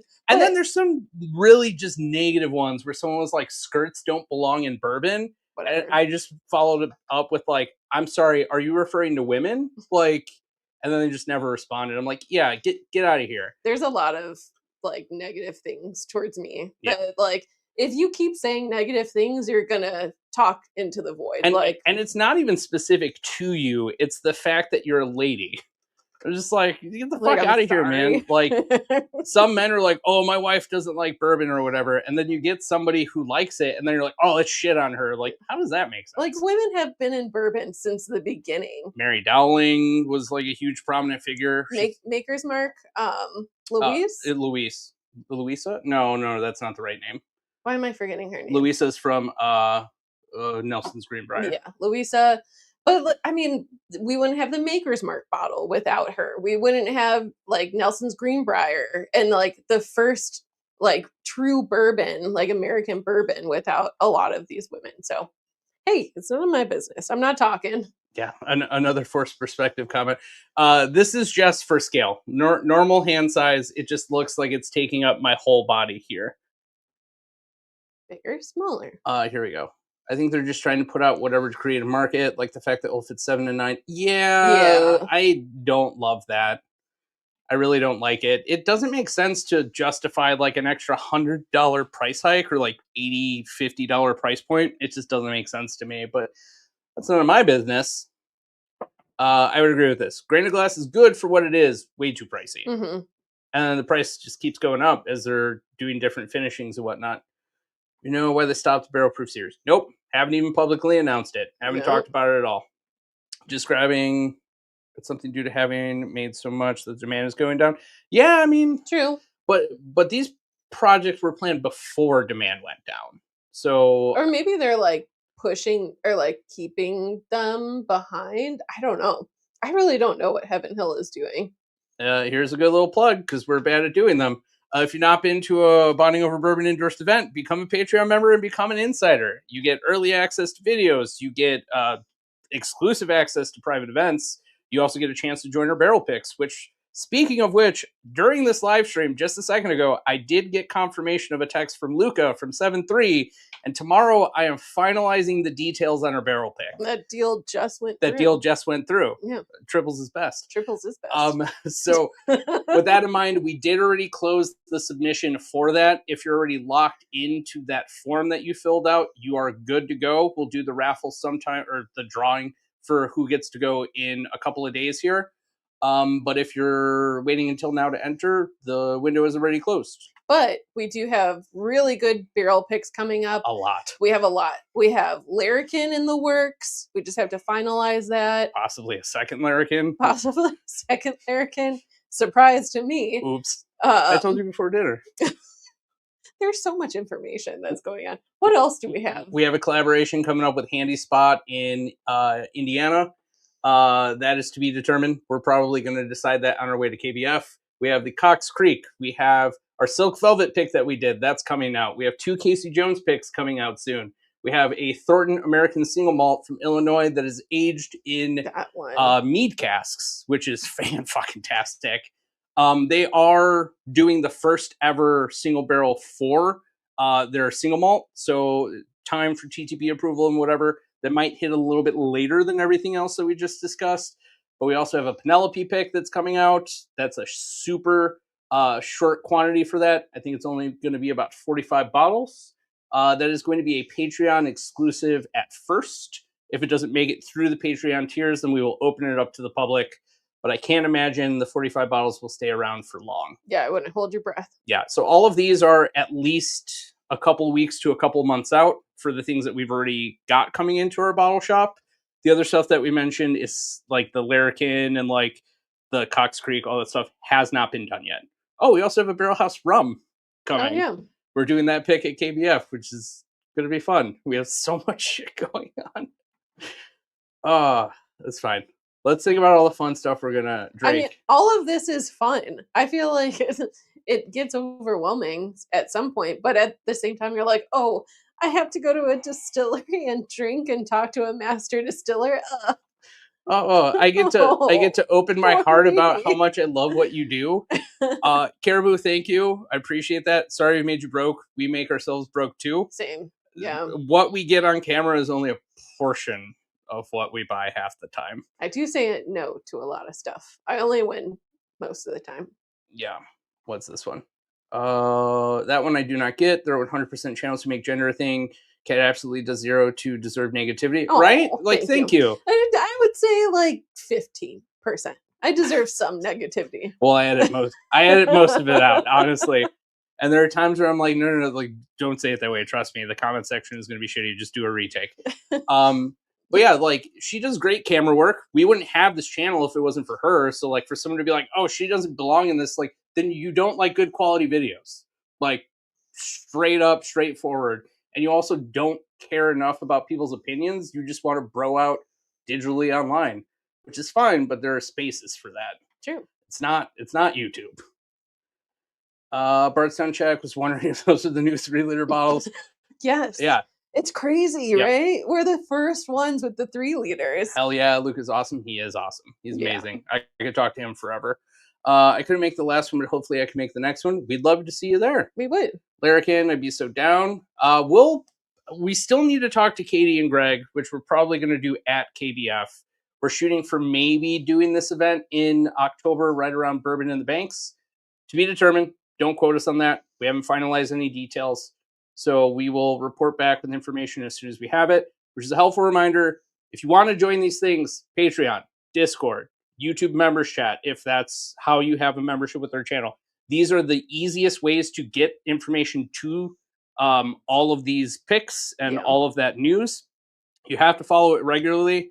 We would love to give everyone an opportunity to do whatever they want whenever possible, but we do have deadlines for some things. We have some leniency on some things, but we move in a very quick pace, and so do these brands. We have to make sure to keep things rolling. So if you don't make one now, don't feel bad about it.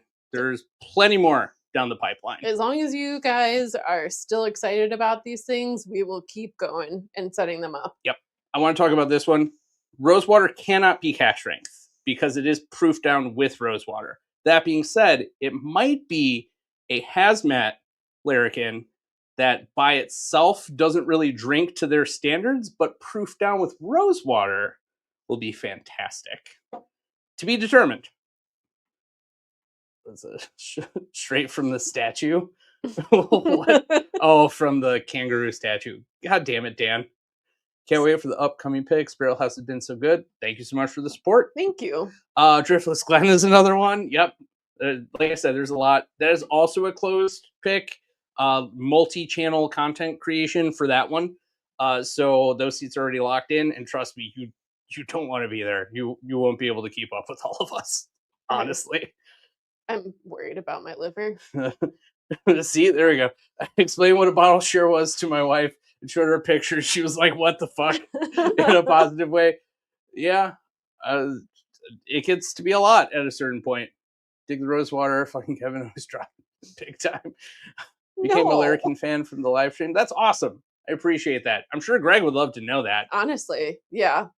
I mean, Greg is just so cool. Yeah, like we kind of joke that like there was this culture and like rudeness scale where it's like axe rude doesn't mean it, axe rude does mean it, whatever. And when it gets to like Australians, it says axe rude definitely doesn't mean it, definitely likes you. And I was like, I totally get that. I vibe with that. Somebody who's hard on the outside and like, Jello, mashed potatoes, and teddy bear stuffing on the inside. Yeah. It says the C word, which I appreciate. Damn it. Appreciate what you guys are doing. Please keep up the fantastic work. Thanks for what you do. Thank you for that. Thank you. Appreciate you. See, it's not all bad and negative. We'd love to see the good comments. It's just, every once in a while, a sea of the same comment, you're just like, all right, come on. I don't see larrikin in Charlotte, North Carolina. Oh, no. Here it's great, but have not seen it yet. Well, once we get it in our bottle shop, you can have it shipped directly to you. Yes. So just sit tight and stay posted. Sipping on the Barrel House, Cash Drink Toasted. Glad I jumped on it. Thank you so much for the support. I love how much people are enjoying this because, like I said, you never know. The more obscure a brand, the less likely someone is to grab it on a shelf. But if it's vetted by somebody who loves it and they talk about it endlessly for 3 fucking years, eventually you're like, you know what? I might give it a try. It seems like these people actually like it. And trust me, if we asked for anything media-wise from them, except for the sample, which we didn't ask for, they'd be like, yeah, we don't have a budget for that. And I'd be like, that's fair. That's fine.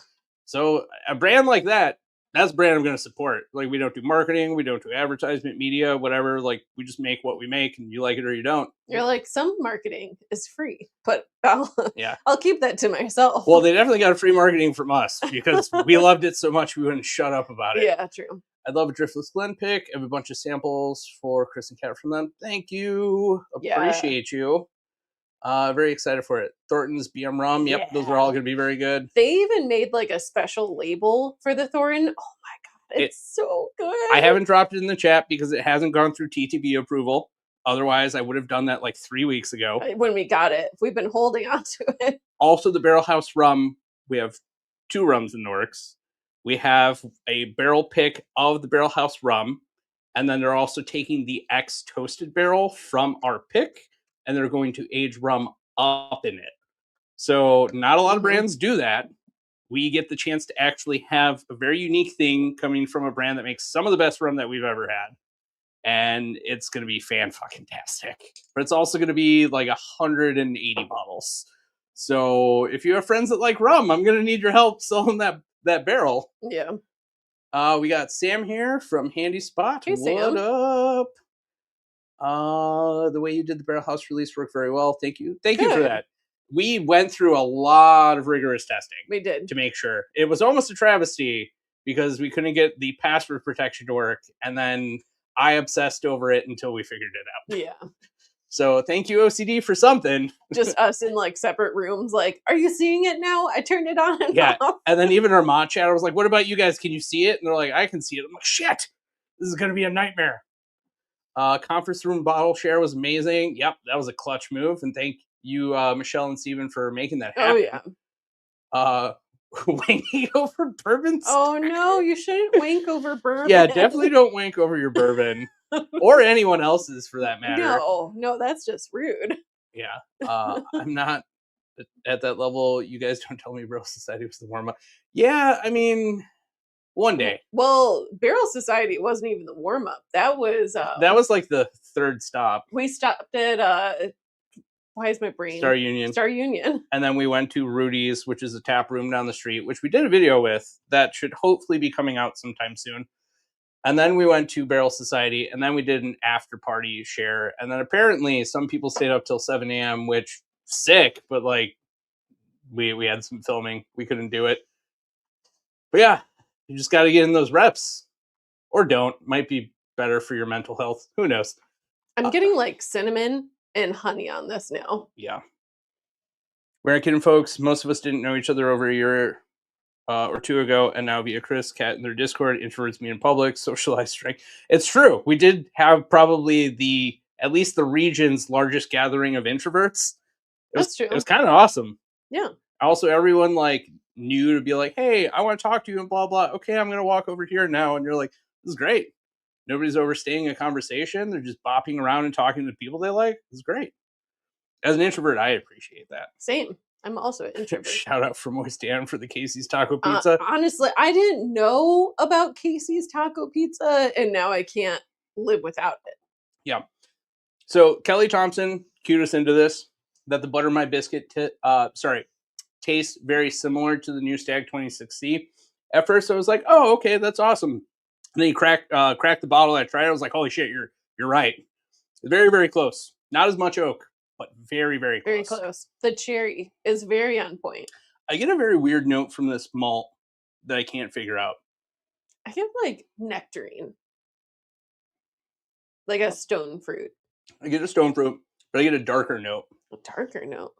I like it. It's very interesting. I get like a touch of like coffee, and then it turns into like leathery, kind of like tobacco wrap too, and like dried fruit. But like I can't put my finger on what fruit it is. Hi, I'm from New York City. Okay, like fruit leather. Yeah. Like an apricot fruit leather. I would agree with that. With a splash of coffee. This does not taste like an ASM to me. No, definitely not. These are both great. 13th Century, if you're watching, thank you so much for sending these. Very good. Both are very good. If you want something more unique and different, I would go for the Hazmat American Single Malt. If you want something more traditional, I would definitely go for the Hazmat MGP Bourbon. This is the guy I told you that comes from New York. Oh, nice. Thanks for joining us. I've got a friend heading to Louisiana and asked him to pick up a JT Mellick. Any ideas? Can't get one that dude gave you a pour of. No, the red label, that's not going to happen. Any chance for a Mellick pick? You should definitely link up with Clay from Oak and Cedar. He does have some of his picks sitting around still, and we do have it back here. It's really, really good. It's very good. Probably one of the better JT Mellick picks that we've had, and we've had a number of them at this point.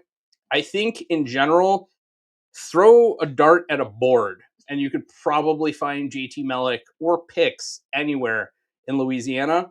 Where we went was Slidell, which is a suburb of New Orleans, which we found a lot of good deals on. Yeah. If you try to bourbon hunt in New Orleans proper, you're going to see a wide spectrum of pricing, most of which is not going to feel great. I know I saw a Quistapay's JT Mellick pick. It was a blue label. I wanted to get it, but we had already busted our budget many times over at that point. Oops. $1,000. There's only so many times you can bust. We got more jewels, and it's a corgi. Aw, cute. Thank you so much, Dan. Appreciate you. We're mostly caught up. Let's get a couple more of these. Had a pre-gaming for Thornton Malort and Clementine. Oh, the Malort finish was actually pretty good. Yeah. I thought I was going to hate it. I wasn't a huge fan of the Clementine, but whiskey and introverts go hand in hand. Some events, most events. You can usually tell who the introverts are because they're huddled into groups of 2 or 3. You guys really haven't been to like Comic-Con or anything like that, because alcohol in those conventions can get weird. Yes, very, very weird. I've heard lots of stories about Anime Central in Chicago. What up, AKS Mike? I'm assuming that's what it is, AKS Mike. Just stumbled across your channel last week. Great content. Thank This you. live stream is the bomb. Thank you. Yay, thank you. We've inverted the usual Comedy Central hour to be the front half, and now we're just catching up on comments, I guess. Lamenting? Yeah. Well, partial. Lamenting over bourbon? Yeah. Yeah, that's fair. How are the 26-year batches? A is pretty damn good. Oh, yeah. B is usually mid Nah. and typically is. C is very different. A Yeah. little bit more of your left. I would say C is probably my favorite batch so far, but I tend to like the C batches anyways. Thank you so Okay. much, Seth. Good idea. It's been a while since I've sipped water here. Let's see, is there anything else we need to catch up on? I took the last taco pizza to the room to eat it, but then proceeded. Oh no! Classic. So sad. My sister did that once with a hot dog and woke up with her entire bedding covered in mustard. Oh, Just short of offering one of his dogs for a red label. Hey. No. I would. Unless it's Semla. Depends on which dog, honestly. Yeah. If we could clone our sweet little girl and have two of them, we definitely would, but everyone would want a brioche. Look, I don't want to do the trolley problem right here. Old video where you said you were trying to get in cigars. Is that still a thing? Sort of. I don't really have the time for it. And between editing and having ADHD, the idea of sitting down and doing something to relax for longer than 5 minutes that isn't just absorbing content is hard. Maybe when we have a garage, it would get set up like a TV or something in there. That would be fun. I would kill for that. That would be awesome. Right? Busting over bourbon. I like the smell of cigars, but I just don't like smoking them. Kanish, can you say that louder, please? That was not really... I told her every time she mentioned it, and the only reason I said it in the video is because she's like, we should do it. And I'm like, yes, honey. Okay. Why do you call me honey? In my head when I'm trying to pacify you. You haven't seen bomb streams, you need to watch them all. Yeah, you're not. Oh no. Not wrong. Don't start from the beginning. Try any other batch of Stag. You might like it a little bit more. Yeah, the bees are always so mid. They're also very mid. And when I say this, I mean like there's nothing different about them. They're just like trademark Stag flavors, not anything like more fruity, more brown sugary. It's literally because of the season that they're pulled in. It hasn't gone through another cycle of like freezing and thawing, so they're usually a little more middle of the road. Maybe you don't like intense fruit flavors, and that's fine, but we really do. So when I can find like a plum or a date or a cherry or something inside a Stag, like I freak out for it. We have a 26B lover, so give all your 26Bs to him. Yeah, unless his name is Alan. Yeah, no Allens. Wait, you have to show me your ID in your email. We have to verify you're not an Alan. 25D we actually hunted down, and I think we got a backup, and then we tried it, and I was like, maybe I shouldn't have gotten the backup. No, it's still good. It's good. It's just not as good as the 24D. 25A. I remember that one being just freaking stellar. It was very good. Actually, you know what? You're right. I do remember really liking the 25D, just not as much as 24D. All these Ds. Yeah, there's a lot of Ds. Give me Stag. I need Stag. Watched them all after my foot surgery last week. Black Sabbath for the win. First of all, thank you. Appreciate you. Second, I hope you have a very speedy recovery. And I'm glad we can give you some entertainment while you're on your way back on the mend. I have been through foot surgery. I know how difficult that is. So get well soon. 4 different batches of Stag. 26A, 26LL, 26E, and 26N. That's how I feel reading Wild Turkey things. They're like, oh, this is C&E. This is LLME and blah, blah, blah. And I'm like, LLGQ. And you're like, what I don't know what that means. All right. So we're basically through all of our samples now. We could do bonus round time. Bonus round. Yeah. It's not like we have anything important to do tomorrow. This is all of our plans together. I'm going to step out real quick and make sure this dog's not causing trouble. I wonder what you're getting. Oh, that one's so good. It's like all brown sugar right now. Oh, yeah.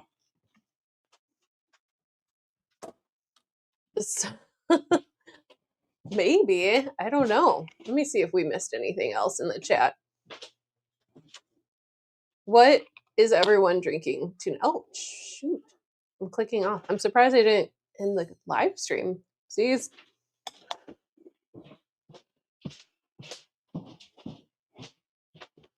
I'm gonna have to do something stupid. oh, what are you doing? Nothing. Chris is currently about to get on the floor. Nope. Oh, So this one almost didn't survive. Look at the seal. oh my God. That's crazy. I don't know if you guys can see it on camera, but it's literally almost popping out. Never seen that before. Yeah. It is still intact, which I don't know what happened with the wrapper, but it clearly didn't do the job that shrink wrapping is for. But hey, it's literally still inserted in there. So if it's poison, the alcohol will kill it, right? Yeah. We'll be fine. I blame this for being in a hot car for so long and like going from like. This was not like this when we brought it home. Did you check it? Yes, that's why I'm saying it. Interesting. Why did it do it when maybe like the pressure from in here? Maybe. Someone smarter than I am. The storms that passed through. But that didn't happen to any of our other ones. Well, but if you look at this tiny little seal on it, it Yeah. wasn't going around the neck of it. I mean, like literally, that is about as far out as you can get while still being sealed. And there's obviously too much slack on this paper here. Oh, the glue just separated. Oh, Never seen that before. that's crazy. So have to. Oh yeah, that was also a tight fit. I don't know how it even stayed in there. All right, well, gotta get the paper intact, right? How the neck's supposed to sit or whatever. I guess. So we're opening up the 13 Colony Mulberry. We picked this up at which store? Ridgewalk. I don't know how to remember this. I know. I was like, how do you remember? Oh wait, autism. Oh, okay. I forgot. I remember things that I shouldn't remember, like it just happened yesterday, and basic things I should remember, like I don't know. For instance, my social security number took me literally 2/3 of my life to remember. My childhood address was really weird because I grew up in like South Elgin, like just on a street, and like everyone did, you know. Not everyone grows up in the street. It wasn't a cul-de-sac. It was just literally like a major road. Look, some people grow up on farmland. Some people grow up in caves. Yeah, that's true. Some people don't even have homes. I'm the wrong one. But yeah, it took me forever to learn my address. All right, let me get this out of here. So this is the mulberry finish from Ridgewalk Wine and Spirits, located in Marietta, Georgia. I'm sure Michelle Nothasing will correct me if she's still in the chat here. A store in Georgia that we went to in our recent videos. Ridgewalk, located in a city I can't remember. Ooh, you smelled it already? Yeah, it smells good. You may have the honors. Dude, crack a random B-Tac. How much B-Tac do you think we have? We actually did try that. The American Single Malt. So that was from the Craft Whiskey Collective, which is affiliated with a couple people from our neck of the woods. It is Gen X Whiskey, Chief Whiskey Officer. I think that's what his name is, Chief Whiskey Officer. Maximilian. Whiskey with Max. And then there's a couple other people in there who are escaping me at the minute. Not Benny. Craft Whiskey Collective. That's the overarching network. And then there's a bunch of different people that have a content creation accounts. We got to try it. It's really, really good. It's a Dark Arts American Single Malt that is sourced from a place that I don't know if I can disclose. I don't know. It's from Kentucky, making single malt. I'll leave the rest for you to dig through if you care. It's really good. It's very different. Very fruity. Very fruity. Very, very good. If you like fruit stripe gum. Fruit stripe. That's really hard to say. Yeah. Very, very, very, very, very, very good. Very different than a traditional American single malt. And I like it. I do too. I didn't like it at first. It took some time for me to warm up to it. It's very, very good. The nose is really interesting. I feel like that's what like got me like wanting to try it more and more. I swallowed that too quickly and, Oh. and it hurt. Oh no. Don't swallow quickly. I like this a lot more than the Sakura cast that we got. Significantly more. I will be in Louisiana, Kentucky, Alabama, Texas next month. Hey, you're doing a trip similar to ours. Ken Mule, if anyone is interested. I live in Iowa. Well, we don't want to condone the last part for obvious reasons, but if anybody wants to coordinate with Kelly about getting help getting things, he can help you. Bending over for the camera, not supposed to be on YouTube. Everyone subscribe to Patreon to find out what else is there. It's only feet pics, but it's of our corgis. Oh, your poor corgis. So I just put like parentheses, imagine the smell of Fritos. Someone would be into that. Yeah. 25D was our first stag and paid 110 back in April. Made me want to throw up paying over MSRP. We have 25A and 26B we got at MSRP. Hey, we have paid over MSRP for stag. 125. 125 is the pre-tax is what we paid. That is among one of the bottles that we're like, fine. Like, we'll go a little over. We did feel very yucky. It's easier for us to justify it because we split the cost, and you're like, 60 per person, that's a whole stag. Like, but if it was me buying it by myself or you buying it by yourself, you'd be like, no. I know you'd probably scoff at them and be like, no, I know how much that is. I know.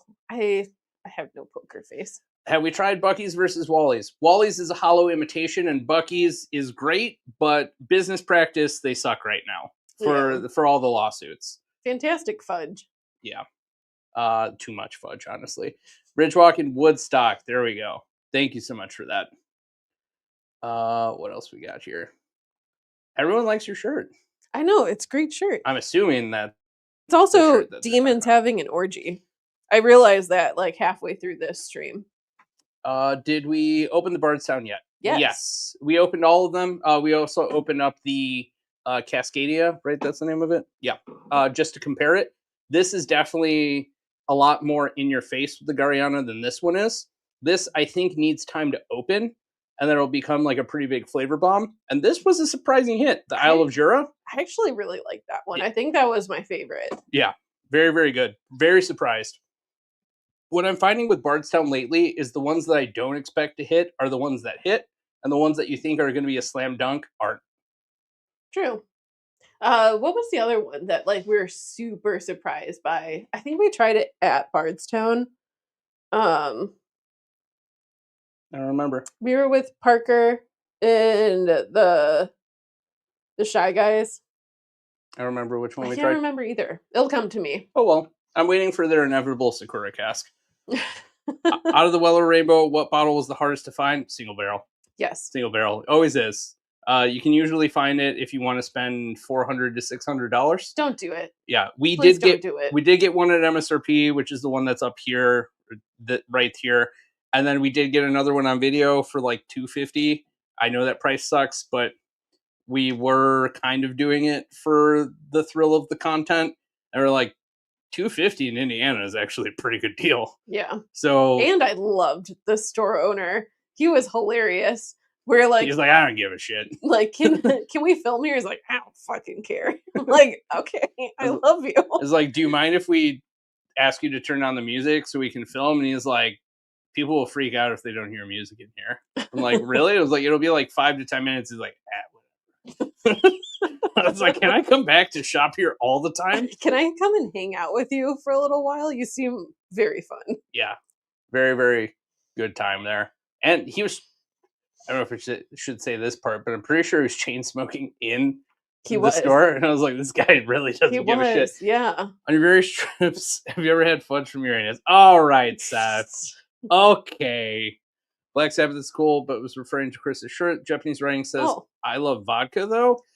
Somebody else told us that it doesn't say that part. I went through a bunch of vetting. It says bourbon. I don't know why it's saying vodka now, but it also says Kampai at the bottom. Yeah. We had somebody else tell us that it does say I love bourbon.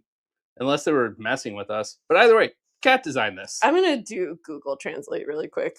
It's Now I'm like, it's gonna do be I like, need to change it's this? gonna be like, I love soap, and you're like, okay. There's no comparison. Soap. The CWC ASM is an ecto cooler. Yeah, I would agree with that.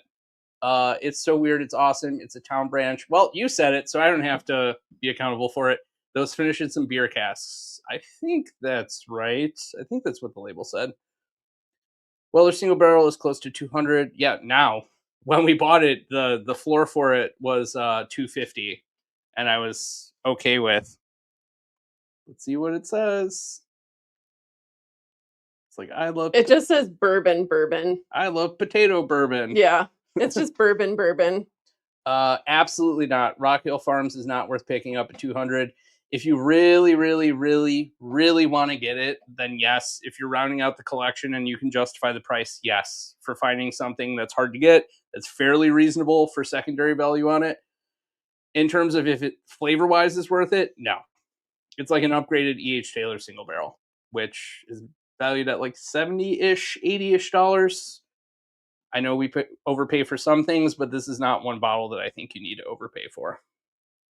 Yeah, market is crashed and keeps crashing and will continue to keep crashing. And I, for one, am happy to see it because these flippers will have to find a real job.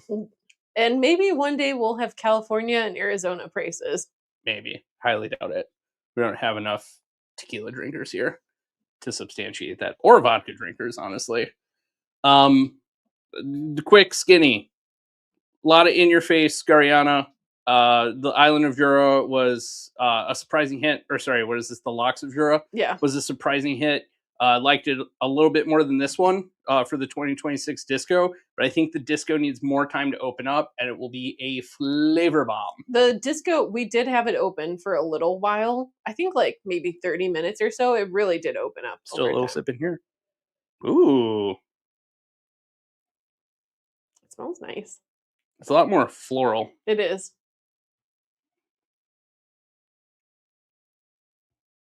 Oh, that's because that's the Isle of Jura. The Lochs of Jura. I saw you. Oopsies. This time it is my fault. Fine. I will take the L on that one. Yay. All right. Oh yeah, that opened. I was right. It did need time to open up. Still not as in your face with the Gariana as I was expecting. It's very tame, very subdued. Very fruity. So imagine drinking bourbon like 20 feet away from like a barbecue smoker pit. And that's the vibe that you'll get. Yeah. Very fruity in the front palate, very smoky in the back palate. All right, where's the band hammer? Look, I'll take the L on it. I admitted it. A California barrel pick. Like what California company? Redwood? Oh, just in general? Some California brand? I would do a Redwood pick. I know. That would be cool. That's about the only brand that I can think of from Redwood, California that I'd want to Corbin do a pick Cash. with. I never thought I'd say this. Too many hazmats. Too many. Not everything from a brand can be hazmat. The sweet potato one was good. It was good, but I didn't like it enough to do a pick with it. But maybe if we pick for our own palate, we'd like it more. Any thoughts on the Wild Turkey Vault tasting bottle drops? It's all been Russell's Reserve 13. I haven't seen any of those. Yeah, I haven't either. Was it online? I've kind of had my head down focusing on editing and a lot of barrel pick coordination over the course of the last like 2 weeks. I still don't understand the Bardstown label redesign. The disco design is a major step back, even compared to the other label redesigns. So let's have them up here so we can say it. So obviously, change in general is not always welcome, right? I know this is going to be a weird example, but I'll use like Doctor Who as an example because I'm a nerd. In the beginning, you grow used to something, or you grow very used to something. You like it, you enjoy it. It switches, you don't like it. You eventually start to become used to it. After a while, you start to like it, and then a new redesign happens, and then you go and start hating it again.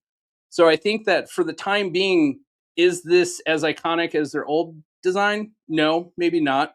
But the trade-off was, it was kind of like a gray blob on the shelf. They all looked the same. The colors were maybe a touch different between like one shade of white versus like an off-white. Like if you're looking to just grab something and go very quick, it's hard to really make that separation and distinction at like a moment's notice. This, you know what this is the second you see it. There's no two ways about it. So I think give it some time. You might get used to it. Did I love it out the gate? No. Do I think that it's a little bit more eye-catching? Yes.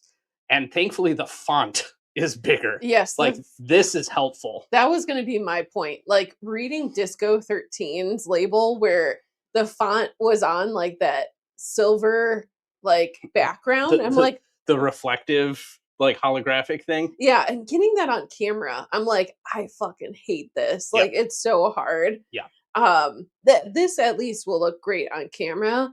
So I always say like Bardstown is like if you went to an Apple store, like if an Apple store opened a distillery, that's Bardstown. Don't give them any ideas. That's their aesthetic. That's how it looks. It's very clean. Like the typeface is very clean. Your bottle, your own experience will happen in 13.2 minutes. Yeah. And it has like a lot of like artists behind it. The person who did like this artwork, I mean, I think they did a good job with this. I like the blue label better than the white label, but you know, it's not something that I would be like, whoa, this is cool. I'd be like, oh, that's interesting. Yeah. I mean, one way or another, depending on how you look at it, it's at least getting people talking about it. True. And that is the point of rebranding and marketing. It starts a conversation that you couldn't naturally start without some sort of big movement. So it's achieved its purpose. I think that, again, the scale up in font is the most important part to me, because now I actually know what I'm looking for and what I'm looking at the second that I see it.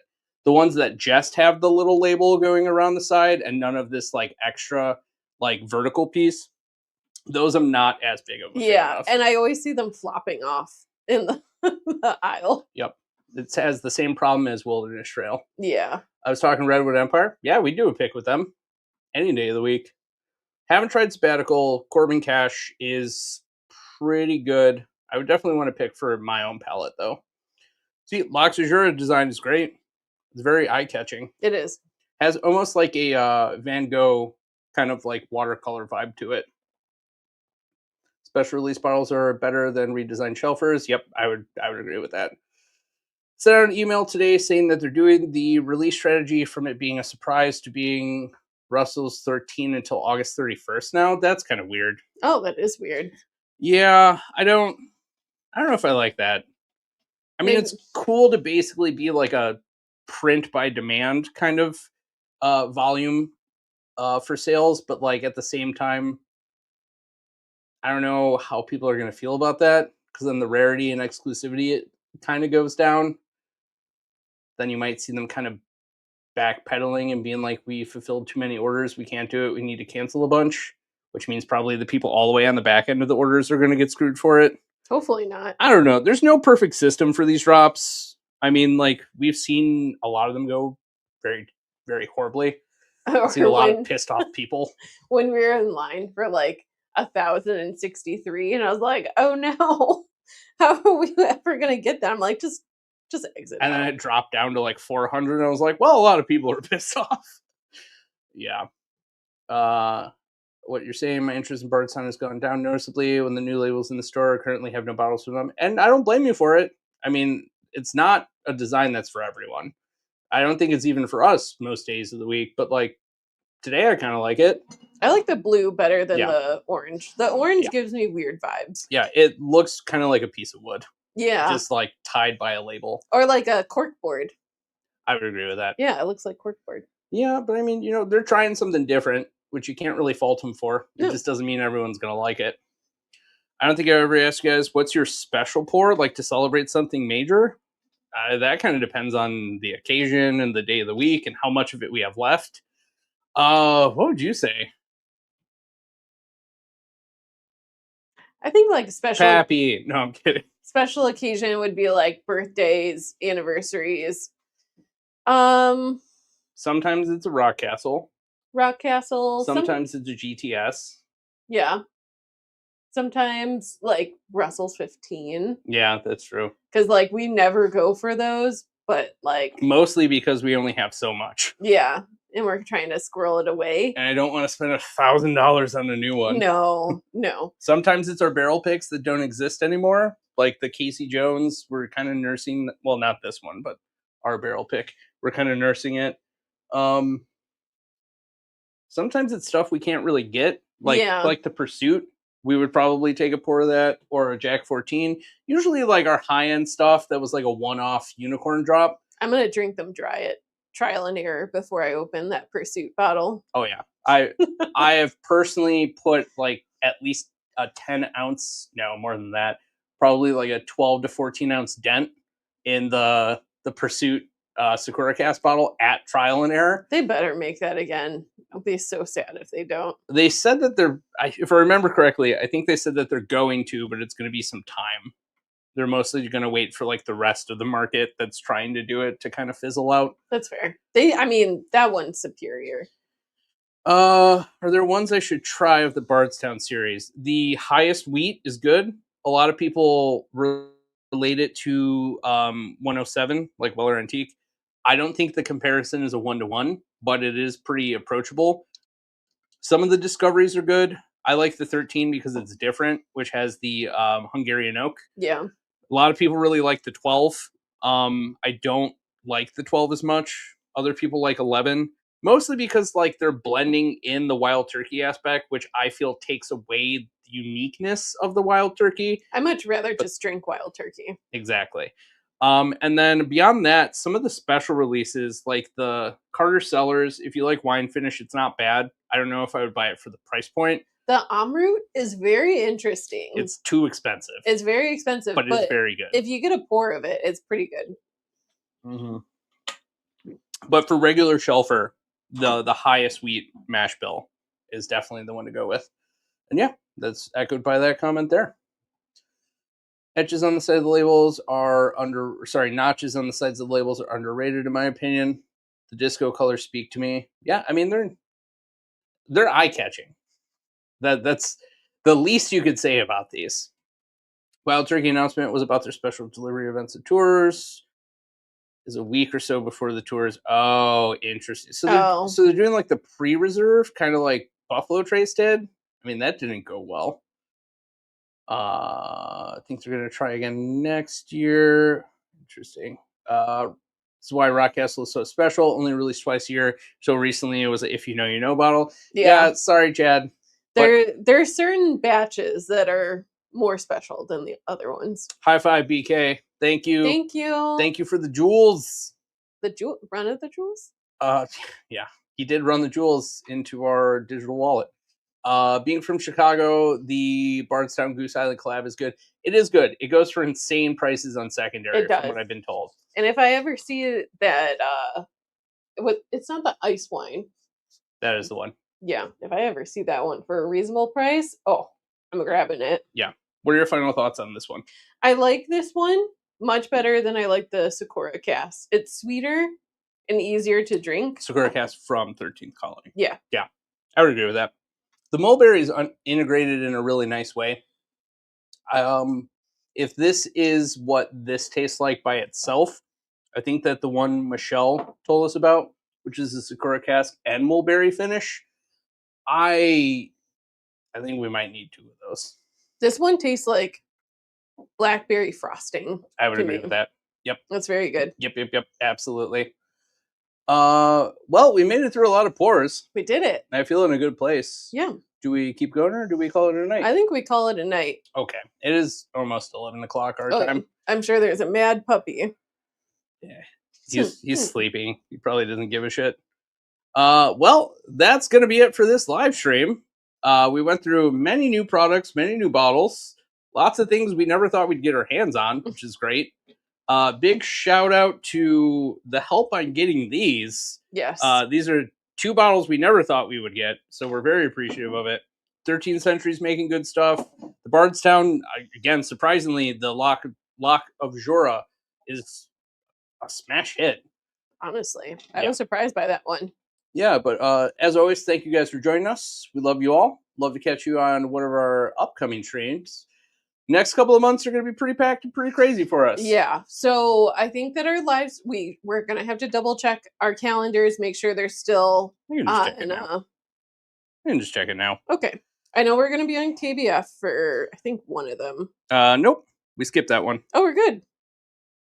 So live streams, for the most part, are going to be unscathed for the next couple weeks. Actually, all the way throughout October.